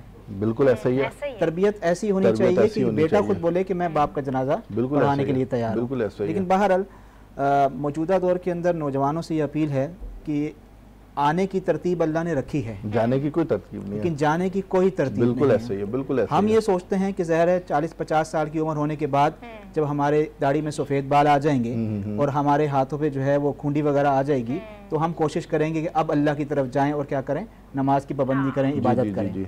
लेकिन ये खाम ख्याली है। 100 साल का दादा हयात हो सकता है, 80 साल का दादा हयात हो सकता है, 20 साल का नौजवान पोता वो दाई अजल को लब्बैक कह गया। बिल्कुल ऐसा। लेकिन वो क्या लेकर गया? ठीक है, दुनियावी तौर पर वो कुछ नहीं लेकर गया। यहाँ काम क्या आएगा? आपकी इबादतें आएंगी, आपकी रियाजतें आएंगी, आपके सदकात आएंगे, इखलास आएगा, हुकूकुल्लाह और हुकूकुल इबाद आपके मतलब जो मौका आपको मिल रहा है उसमें आप अल्लाह की इबादत करो। नौजवान की इबादत अल्लाह तबारक व तआला को इस कदर पसंद है कि अगर कोई नौजवान अल्लाह तबारक व तआला की दिल से इबादत करता है तो वो बुजुर्गी का दर्जा पा लेता है। माशाअल्लाह माशाअल्लाह माशाअल्लाह, इतनी बड़ी अहमियत है। तो मेरी नौजवानों से दरख्वास्त है कि ये जो वक्त है सिर्फ चंद अय्याम रह गए हैं जी, दुनिया के काम काज, रमजान भी रुखसत हो रहा है, तौर तरीके जी हाँ ये होते रहेंगे। अल्लाह की रजा जो है वो आपको एक ही दफा मिलेगी। बिल्कुल अल्लाह को राजी कर रहे हैं, कोशिश करें कि बाकी तमाम कामों को छोड़कर रात का चंद पहर, ज्यादा वक्त बेशक ना गुजारें, 1 घंटा अल्लाह तबारक व तआला की इबादत में गुजार लें। मुझे उम्मीद है कि वो 1 घंटा जो आप गुजारेंगे वो अल्लाह तबारक व तआला आपका मकबूल इंशाअल्लाह करेगा। बहुत खूबसूरत अंदाज में अतीकुर रहमान ज़िया साहब नौजवानों की तरबियत फरमा रहे थे और यही खासा है अतीकुर रहमान ज़िया साहब का। मैं कोशिश करूंगी हम इस सेगमेंट के जरिए भी हमारे जो नौजवान है, हमारे जो यूथ है वो काफ़ी कुछ सीखे और दुआ करेंगे कि अल्लाह ताला उन्हें सीखने की तौफीक भी नसीब फरमाए। बिल्कुल बनो यूथ की आवाज़ का एक और टैलेंट हमारे साथ यहाँ पर मौजूद है, ज़ैनुल आबदीन, जो कि एक बहुत ही बेहतरीन नात हुआ है। उन्हें प्रोग्राम में वेलकम करूँगी। अस्सलाम वालेकुम ज़ैनुल आबदीन, कैसे हैं आप? कैसे मिजाज हैं आपके? जैन क्या पेश कर रहे हैं आज आप? याद मदीना के हवाले से। क्या बात है। सल्लल्लाहु अलैका या रसूलल्लाह वसल्लम अलैका या हबीबल्लाह।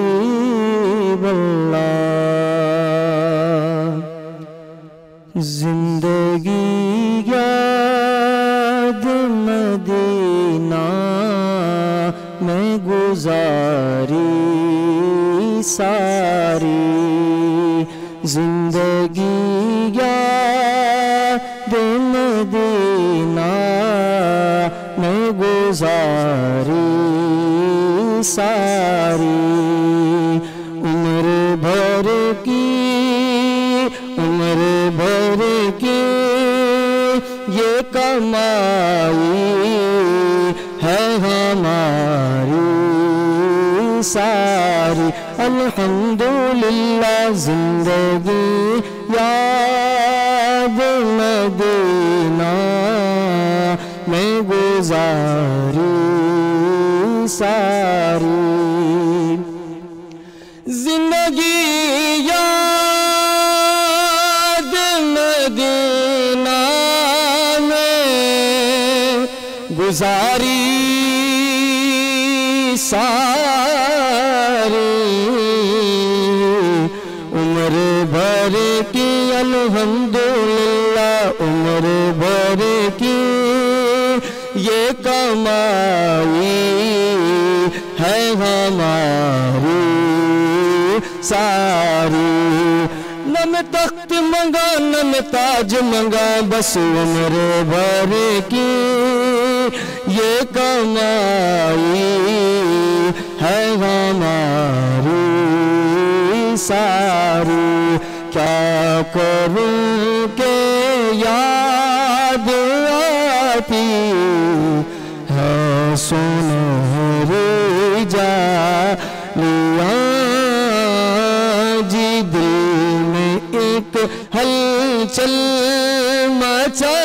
दिखाती है सुनहरी जालियां।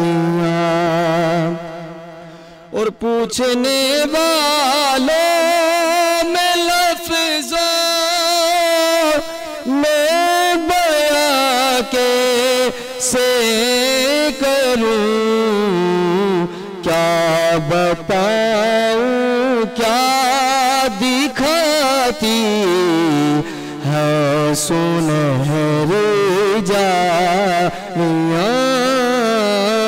क्या बताऊं क्या दिखाती है सुनहरी जालियां। और अपनी पलकों से उन्हें मैं चूमता हूँ देर तक, अपनी पलकों से उन्हें मैं चूमता हूँ देर तक, अपनी पलकों से उन्हें मैं चूमता हूँ देर तक। प्यार से प्यार से प्यार से जब मुस्कुराती है सुनहरी जालियां। मैं क्या करूं के याद आती है सुनहरी जालियां। अल्लाह आपकी तौफीकात में इजाफा करे। बहुत खूबसूरत अंदाज में आपने नाते रसूल मकबूल सल्लल्लाहु अलैहि वसल्लम पेश की और आपका पढ़ना हमारा सुनना अल्लाह कबूल फरमाए। हमारे साथ एक ख़ास मेहमान राशिद खान साहब मौजूद हैं। सर, आपको ट्रांसमिशन में खुश आमदीद कहते हैं। आप कुव्वत अवाम वेलफेयर के चेयरमैन हैं और आप मुख्तलिफ शोबा जात के अंदर काम कर रहे होते हैं। आप शहरी ड्राइव में, अफ्तारी ड्राइव में, राशन के अंदर, स्कूल आप चला रहे हैं, मदरसा चला रहे हैं। जज्बा आता कहाँ से है? औरंगी टाउन के अंदर आप ये सारा काम कर रहे हैं, थोड़ा सा अपने बारे में बताएं। बिस्मिल्लाहिर्रहमानिर्रहीम। तमाम देखने को अस्सलाम वालेकुम। देखिए, जब एक चीज़ में पहले ना छोटी छोटी चीज़ें फेसबुक पे जैसे आपने कहा ना, तो उसमें देखता था लोगों को, बड़े बड़े इदारों के जो नाम थे उनको देखता था। और जाहिर सी बात है, जब इंसान अपने इलाके में रहता है तो उनको सबको पता होता है कि हमारे इलाके में क्या मसले मसाइल हैं। तो उस चीज़ को मैंने खुद अपनी मदद आपके तहत मैंने छोटी छोटी मदद करना शुरू की और अल्हम्दुलिल्लाह 8 से 9 साल में ये काम करता हुआ आ रहा हूँ। 9 साल हो गए। 8 से 9 साल अल्हम्दुलिल्लाह। अच्छा, पहले जब मैं जो यूदे थी उनके साथ मिलके काम करता रहा, करने के बाद जो मेरे कज़न वगैरह वो सब फिर मैंने अपने तौर पे करना शुरू किया। अच्छा, सबसे पहले जो है ना, मैंने कदम अपने भाइयों से उठाया कि मैं ये काम करना चाहता हूँ, अपने घर से स्टार्ट किया। तो अल्हम्दुलिल्लाह मेरे जो घर वाले थे बड़ी सपोर्ट उन्होंने मुझे दी। आपको पता है, जब शुरू में कोई इंसान काम करता है तो काफ़ी वक्त लगता है उस चीज़ को वो करने में, सपोर्ट होना बहुत ज़रूरी है। मैंने घर की सपोर्ट ली अल्हम्दुलिल्लाह। वालिदा होगी, मेरे भाई हो गए, उन्होंने कहा बिल्कुल ये बहुत अच्छा काम है, जो टाइम आपको मिले आप इसमें कर सकते हैं। आपकी ज़ाती लाइफ भी कोई मुतासिर हुई है सोशल वर्क के? हाँ, उसमें ये है कि जो वक्त होता है ना, सबसे मेन चीज़ वक्त, इसकी थोड़ी किल्लत हो गई। ज़ाहिर है, अब एक चीज़ है कि आप किसी भी एक्टिविटी में या किसी चीज़ को भी जाते हैं तो पूरा एक हफ्ता लगता है उसको तैयार करने के लिए कि प्रॉपर और सुकून से एक्टिविटी हो जाए, लोग ज़्यादा परेशान भी ना हो। तो अल्हम्दुलिल्लाह मेरे घर वालों ने मेरा बहुत साथ दिया इस मामले में भी कि आप बहुत अच्छा काम कर रहे हैं, बहुत बेहतर काम कर रहे हैं, और लोगों को भी जोड़ें। तो फिर मेरे काफ़ी कज़न मेरे साथ जुड़े, फिर जो बाहर की टीमें थी वो मेरे साथ जुड़ी। तो अल्हम्दुलिल्लाह। मदरसे का क्या सिलसिला है? स्कूल मदरसे का ये सिलसिला जनाब के जो मेरे साथ ज्वाइन होते थे ना, जो भी मेंबर, तो हर इंसान ना अपने इलाके के बारे में बताता था कि जी वहाँ पे काफ़ी लोग ऐसे घूम रहे होते गलियों में, काफ़ी लोग ऐसे घूम रहे होते गलियों में, कोई लट्टू खेल रहा है, कोई कंचे खेल रहा है, इस तरह की। तो मैंने गुलशन ज़िया पे, अच्छा मेरा अपना ऑफिस है इस्लाम चौक पे, तो फिर मैंने गुलशन ज़िया में हमारे कुछ मेंबर थे, तो वहाँ मैंने जब विजिट किया तो मैंने कहा वाकई यहाँ पे तालीम की ज़रूरत है, हर जगह तालीम की ज़रूरत है, लेकिन यहाँ अल्हम्दुलिल्लाह हमारे जो मेंबर थे, मैंने वहाँ पे फौरी तौर पर मकान लिया। मकान लेने के बाद आप माशाल्लाह बहुत खूबसूरत गुफ्तगू कर रहे हैं। हम आपकी गुफ्तगू को इंटरप्ट के बगैर हम इस पे तफसीली आपसे दोबारा बात करेंगे, लेकिन उससे पहले हमारे पास एक नातखा मौजूद है और बनो यूथ की आवाज़ के एक और चमकते सितारे यूथ को बहुत खुशी होती है मुझे इस तरह के टैलेंट को अपने सामने देखकर। बिलाल कादरी ने हमें ज्वाइन किया है। नाज़रीन, बहुत ही बेहतरीन नात हुआ है, उनको प्रोग्राम में वेलकम करूंगी। अस्सलाम वालेकुम बिलाल, कैसे हैं आप?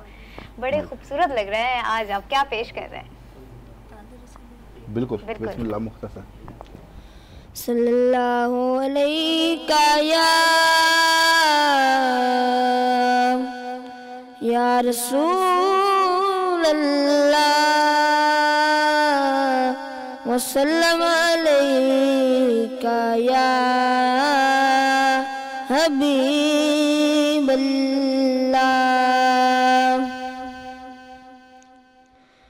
जदों दिन हश्र दे सवाल होणगे, जदों दिन हश्र दे सवाल होणगे, हमें साडे आमिना दे लाल होणगे, हमें साडे आमिना दे लाल होणगे।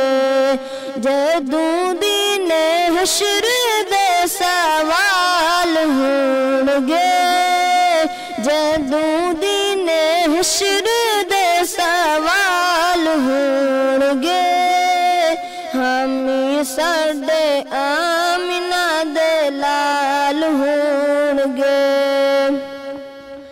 जन्नत च जावेगी सवारी आप दी, जन्नत च जावेगी सवारी आप दी।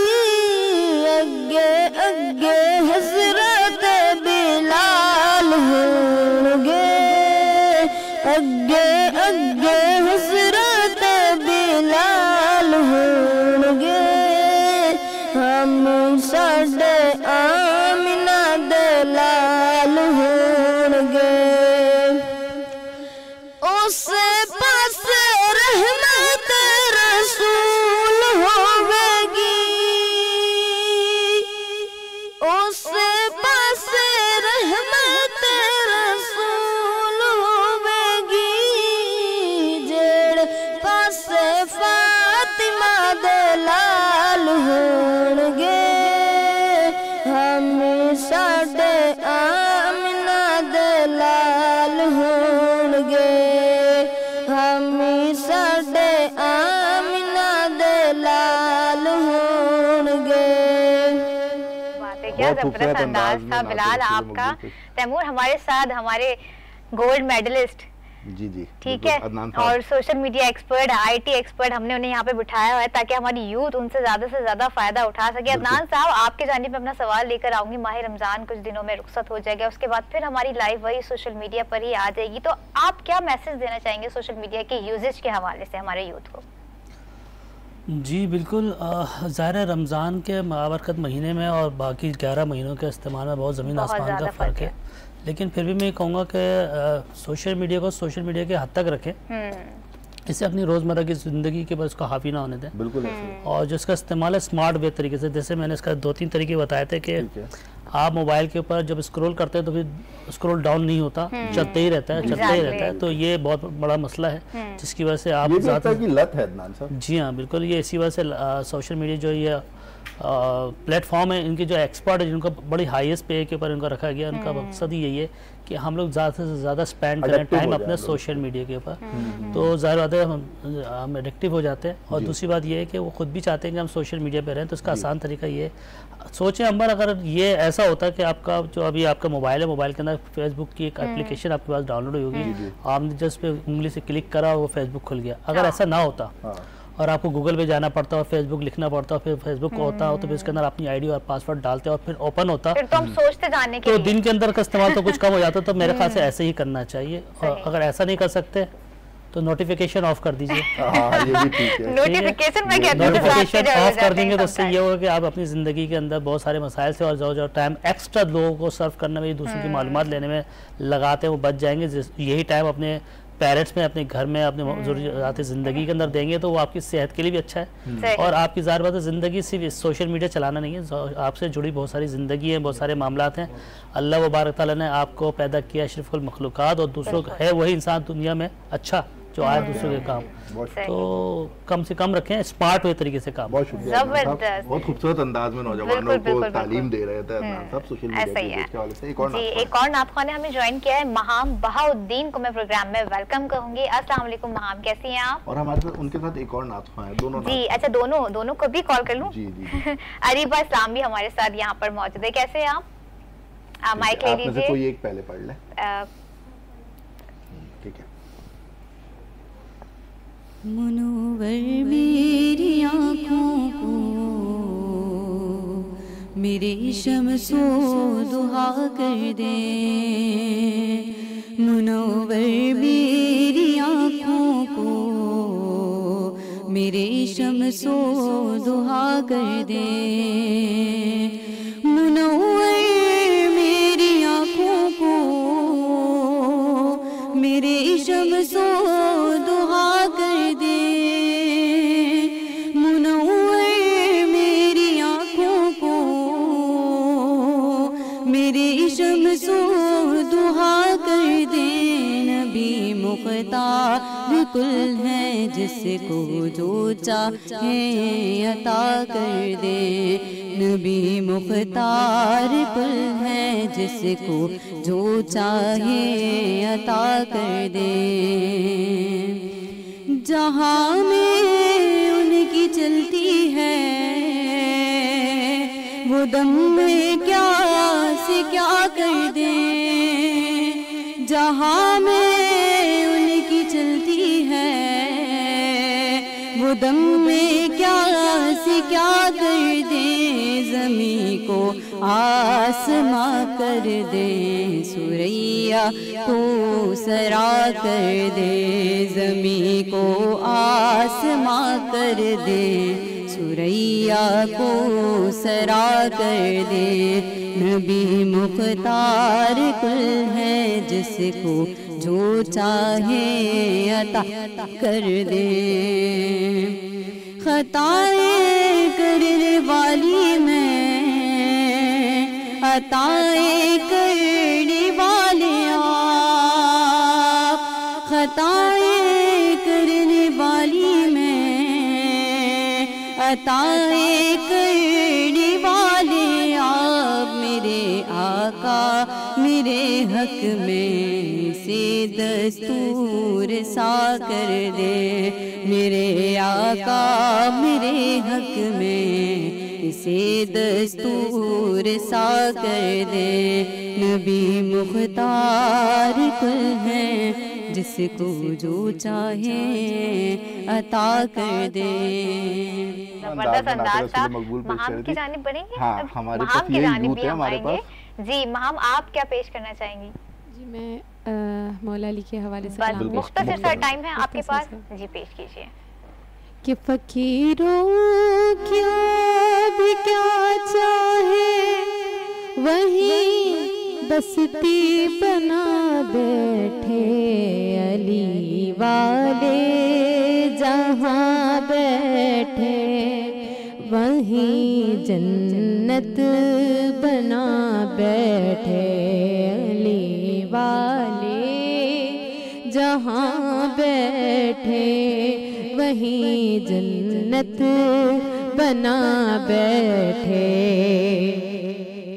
फराज़ेदार हूँ मक़तल हूँ ज़िंदा हूँ कि सहरा हूँ, फराज़ेदार हूँ मक़तल हूँ ज़िंदा हूँ कि सहरा हूँ, जलिए इश्क की ये शम्मा परवाने आ बैठे, अली वाले जहाँ बैठे वहीं जन्नत बना बैठे।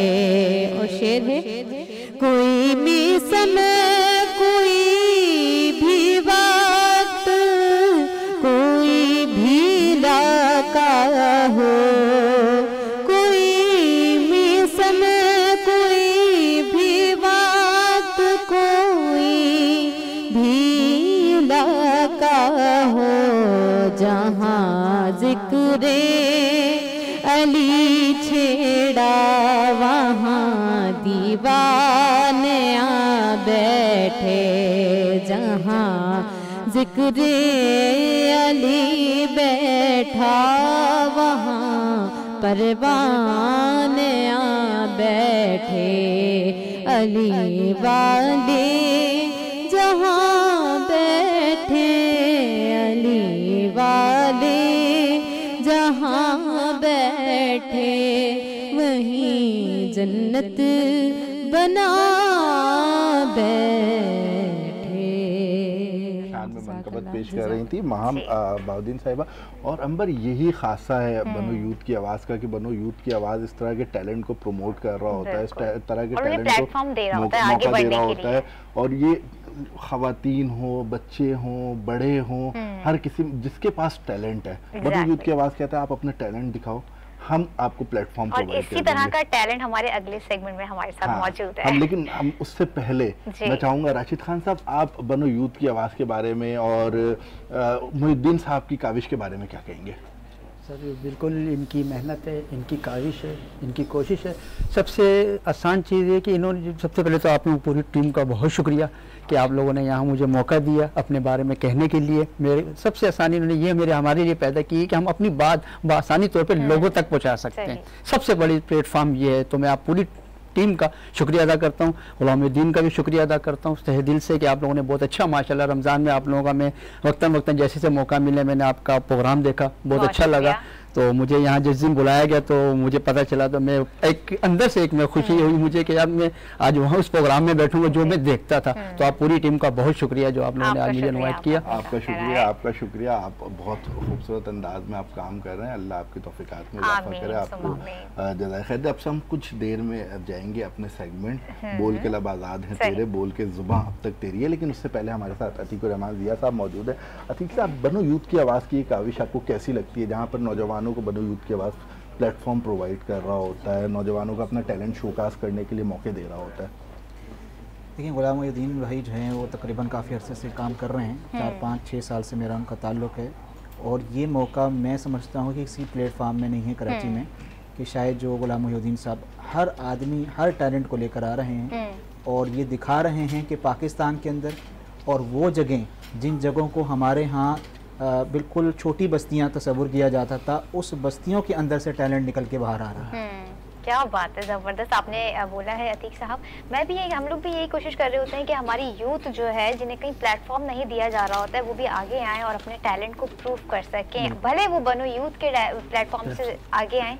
और हमारे पास आज डिबेट के बच्चे मौजूद हैं। हम चलते हैं अपने सेगमेंट बोल के लब आज़ाद हैं तेरे, बोल के ज़ुबां अब तक तेरी। और ये सेगमेंट ख़ास तौर पर हमारे दिल के इसलिए बहुत ज़्यादा करीब है क्योंकि ये सेगमेंट वो है जहाँ पर बच्चों को मौका मिल रहा होता है, बच्चों को अपने टैलेंट दिखाने का मौका मिल रहा होता है। और ये डिबेट एक ऐसा प्लेटफॉर्म है अंबर, हम अक्सर अपने ऑडियंस से कह रहे होते हैं कि यहाँ से जो बच्चे डिबेट करके निकलते हैं उनका कॉन्फिडेंस लेवल इस हद तक बूस्ट होता है कि जब वो टीवी स्क्रीन पर डिबेट कर लेते हैं तो फिर उनके लिए बहुत आसान होता है कि जिस तरह से वो ग्रो हो रहे होते हैं, आगे चल के इन बच्चों को मौका मिलता है, पार्लियामेंट तक पहुँचते हैं। जी, कोई एक से बच्चे आ रहे होते हैं, हमने देखा है यहाँ पे 7-7 साल के 8 साल के बच्चे जो है वो क्या कॉन्फिडेंस लेवल होता है उनका।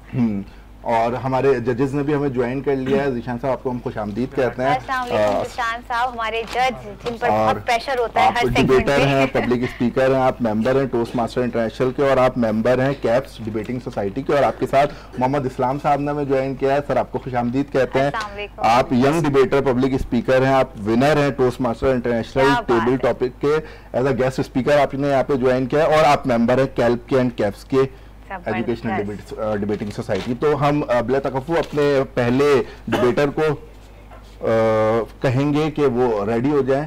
अब से चंद लम्हों में आपकी डिबेट शुरू हो जाएगी। और आज हमारे पास 5 डिबेट के बच्चे हैं, मुख्तलिफ स्कूल से आपका ताल्लुक है। और हम जैसे जैसे डिबेट्स में आगे बढ़ रहे हैं, जैसे जैसे आगे की तरफ हम जा रहे हैं, हम अपने फाइनल के करीब आते जा रहे हैं क्योंकि इसके बाद फिर हमारे सेमीफाइनल राउंड होगा, फाइनल राउंड होगा और फिर उसके लिए बनो यूथ की आवाज़ की जानिब से एक ग्रैंड नाम भी हमने रखा है, हुज़ैफा साहब। मैं चाहूँगा कि हुज़ैफा साहब रोस्टम पर तशरीफ़ लाएं उज़ैफा आपके पास 2.5 मिनट है, उसी 2.5 पहले मिनट आप में बताएं, आपने आप अपनी जो है रेडी हैं, तैयार हैं? नर्वस तो नहीं है?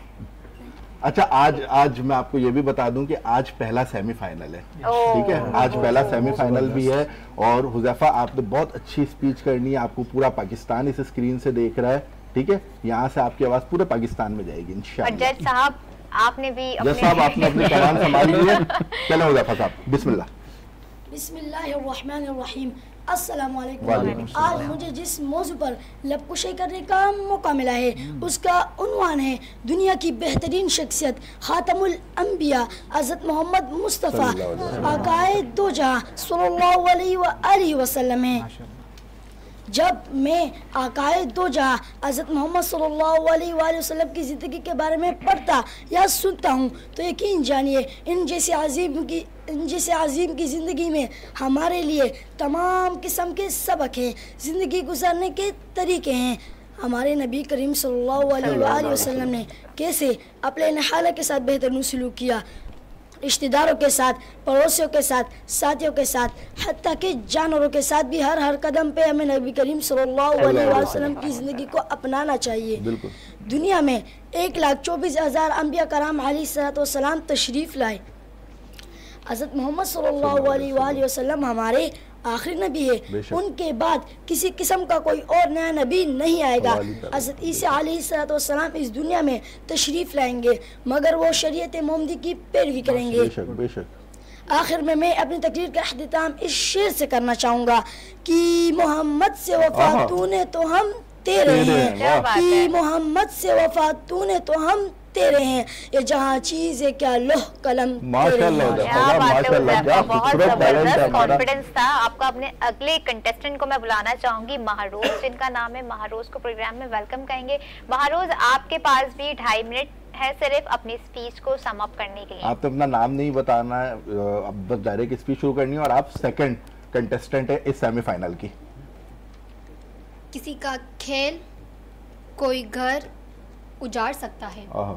सदर अली वकार, खेल तो जिंदगी की अलामत है, खेल तो दिलों को जीतता है, खेल तो अमन का नाम है, खेल तो लोगों को जोड़ता है, जिंदगी में आगे बढ़ने का हौसला देता है।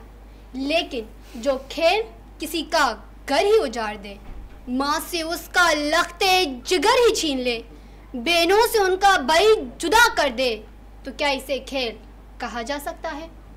सदर अली वकार, फैसलाबाद के नौजवान के गले पर फिरती डोर की वीडियो जिसने भी देखी, दर्द दिल रखने वाली हर आंख अश्के बार हो गई। खुदा की कसम, मैं अपनी कैफियत बयान करने से कासिर हूँ। मुझे मेरा दिल उसी तरह फड़कता हुआ महसूस हुआ। मुझे लगा कि किसी ने तेज डोर मेरे दिल पर फेर दी है, तभी तो दर्द नाकाबिले बयान है। मैं उस कटे हुए दिल के लहू में इस कदर डूब गई हूँ कि अब सांस लेना भी मुश्किल हो गया। अपने भाई को जब उस नौजवान की जगह रख कर सोचा तो अजियत नाकाबिले बर्दाश्त हो गई। सदर अली वकार, वो मेरा कुछ नहीं लगता था, मगर लगता है कि सब कुछ चला गया। उसकी शक्ल में कभी अपने भाई को, कभी भांजे को, तो कभी भतीजे को तड़पता देखती हूँ तो मैं दर्द से चीख उठती हूँ कि वो किसी बूढ़े बाप का सहारा था, किसी माँ के जिगर का टुकड़ा था, किसी भाई का बाजू था तो किसी बहन का दिल था। वो रंगों में डूबा चला गया। अरे रंग तो जिंदगी की अलामत हुआ करते हैं, मगर किसी माँ का लाल रंग ओढ़े मौत की वादी में उतर गया और सबके रंग उतार गए। पतंगबाजों के खिलाफ कार्रवाइयां करने वालों के दावों का रंग, वजीर आला आईजी से लेकर पुलिस एहलकारों के काम करने के झूठे दावों का रंग, वो सब रंग उतार गया। पतंग बनाने वालों, खूनी डोर बनाने वालों, तुम्हें अल्लाह का वास्ता, तुम जिसे मानते हो तुम्हें उसका वास्ता, और तुम्हें इंसानियत का वास्ता, और कितने घर उजाड़ोगे इस खूनी खेल के नाम पर, और कितने घर उजाड़ोगे।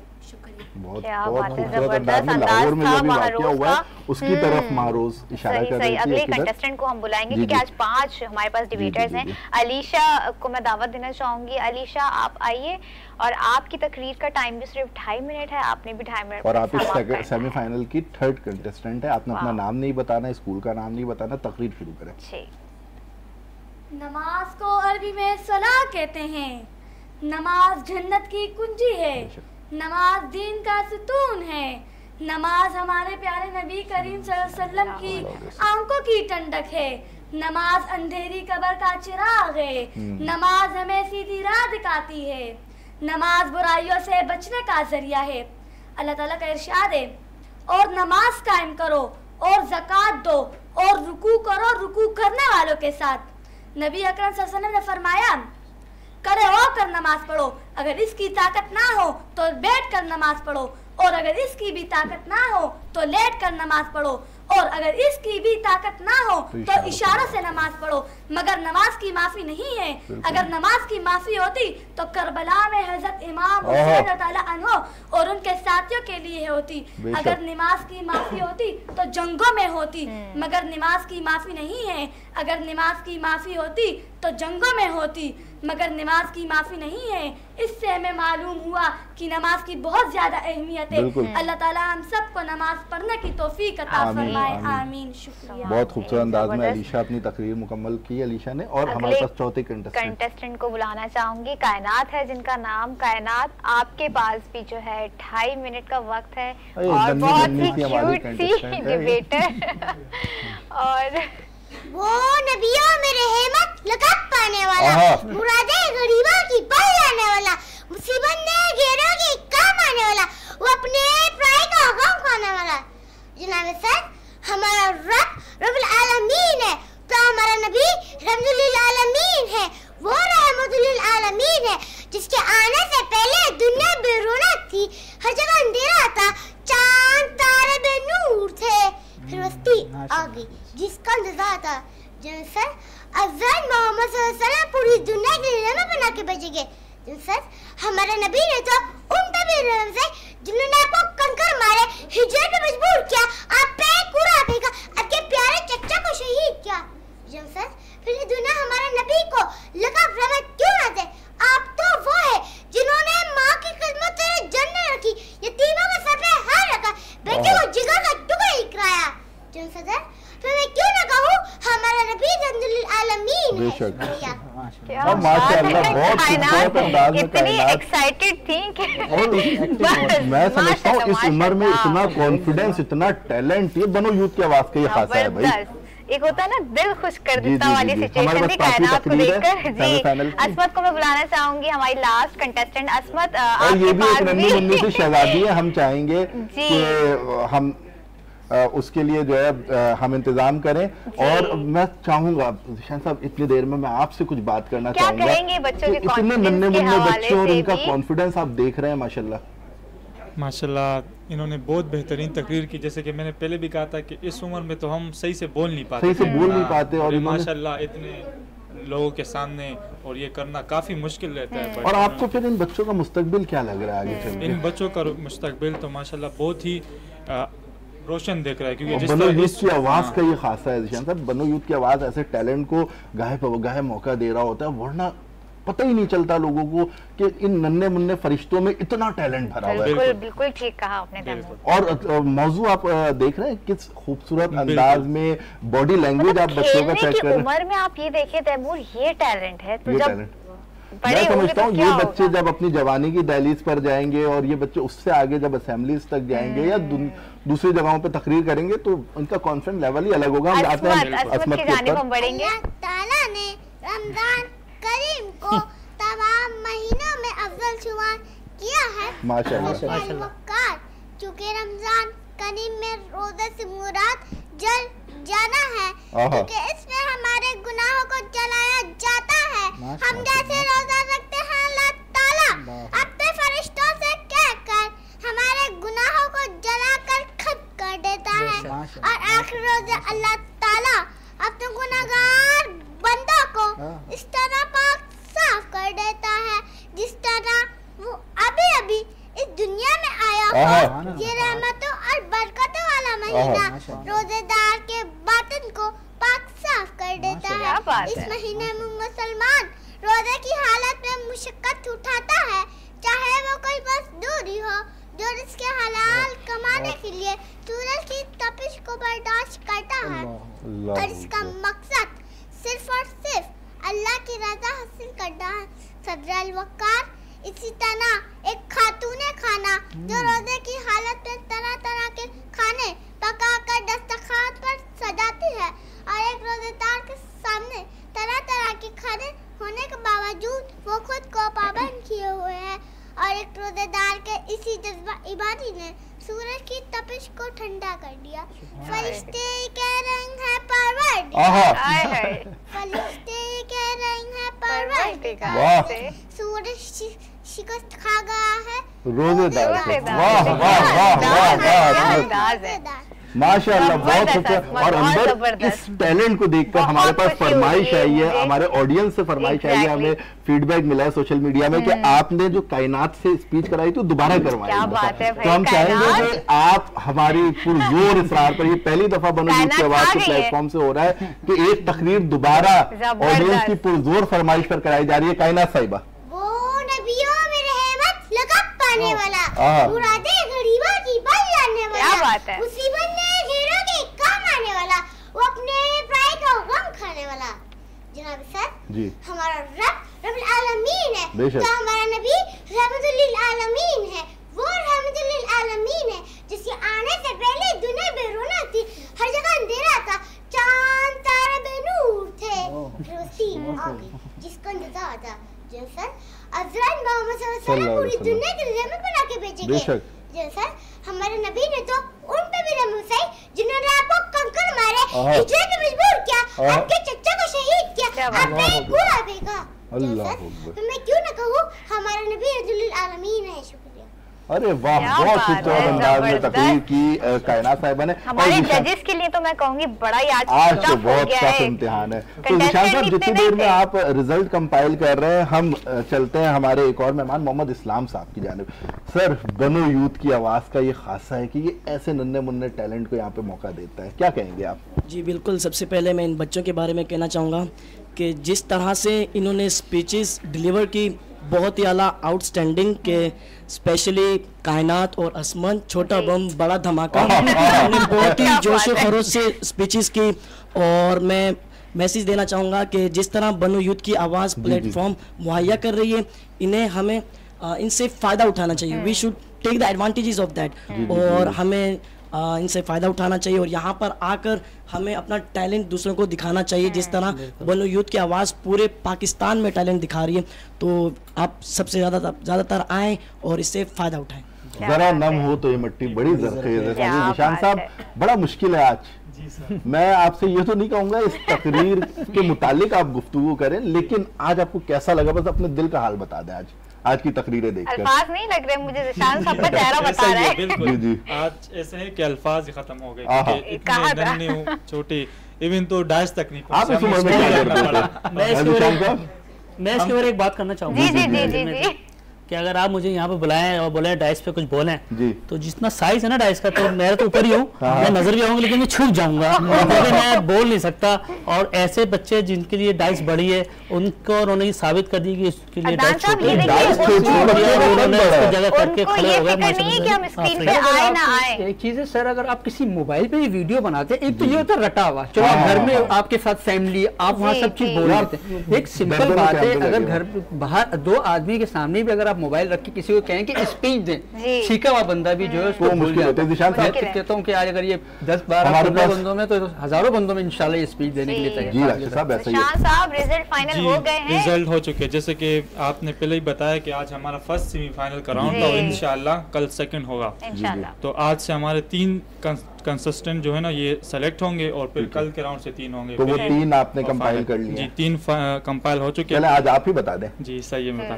सबसे पहले मैं बेस्ट परफॉर्मेंस, जो बेहतरीन कारकर्दगी जिन मुकर्रीन ने अदा की, आज उनका नाम है उज़ैफा और अलीशा।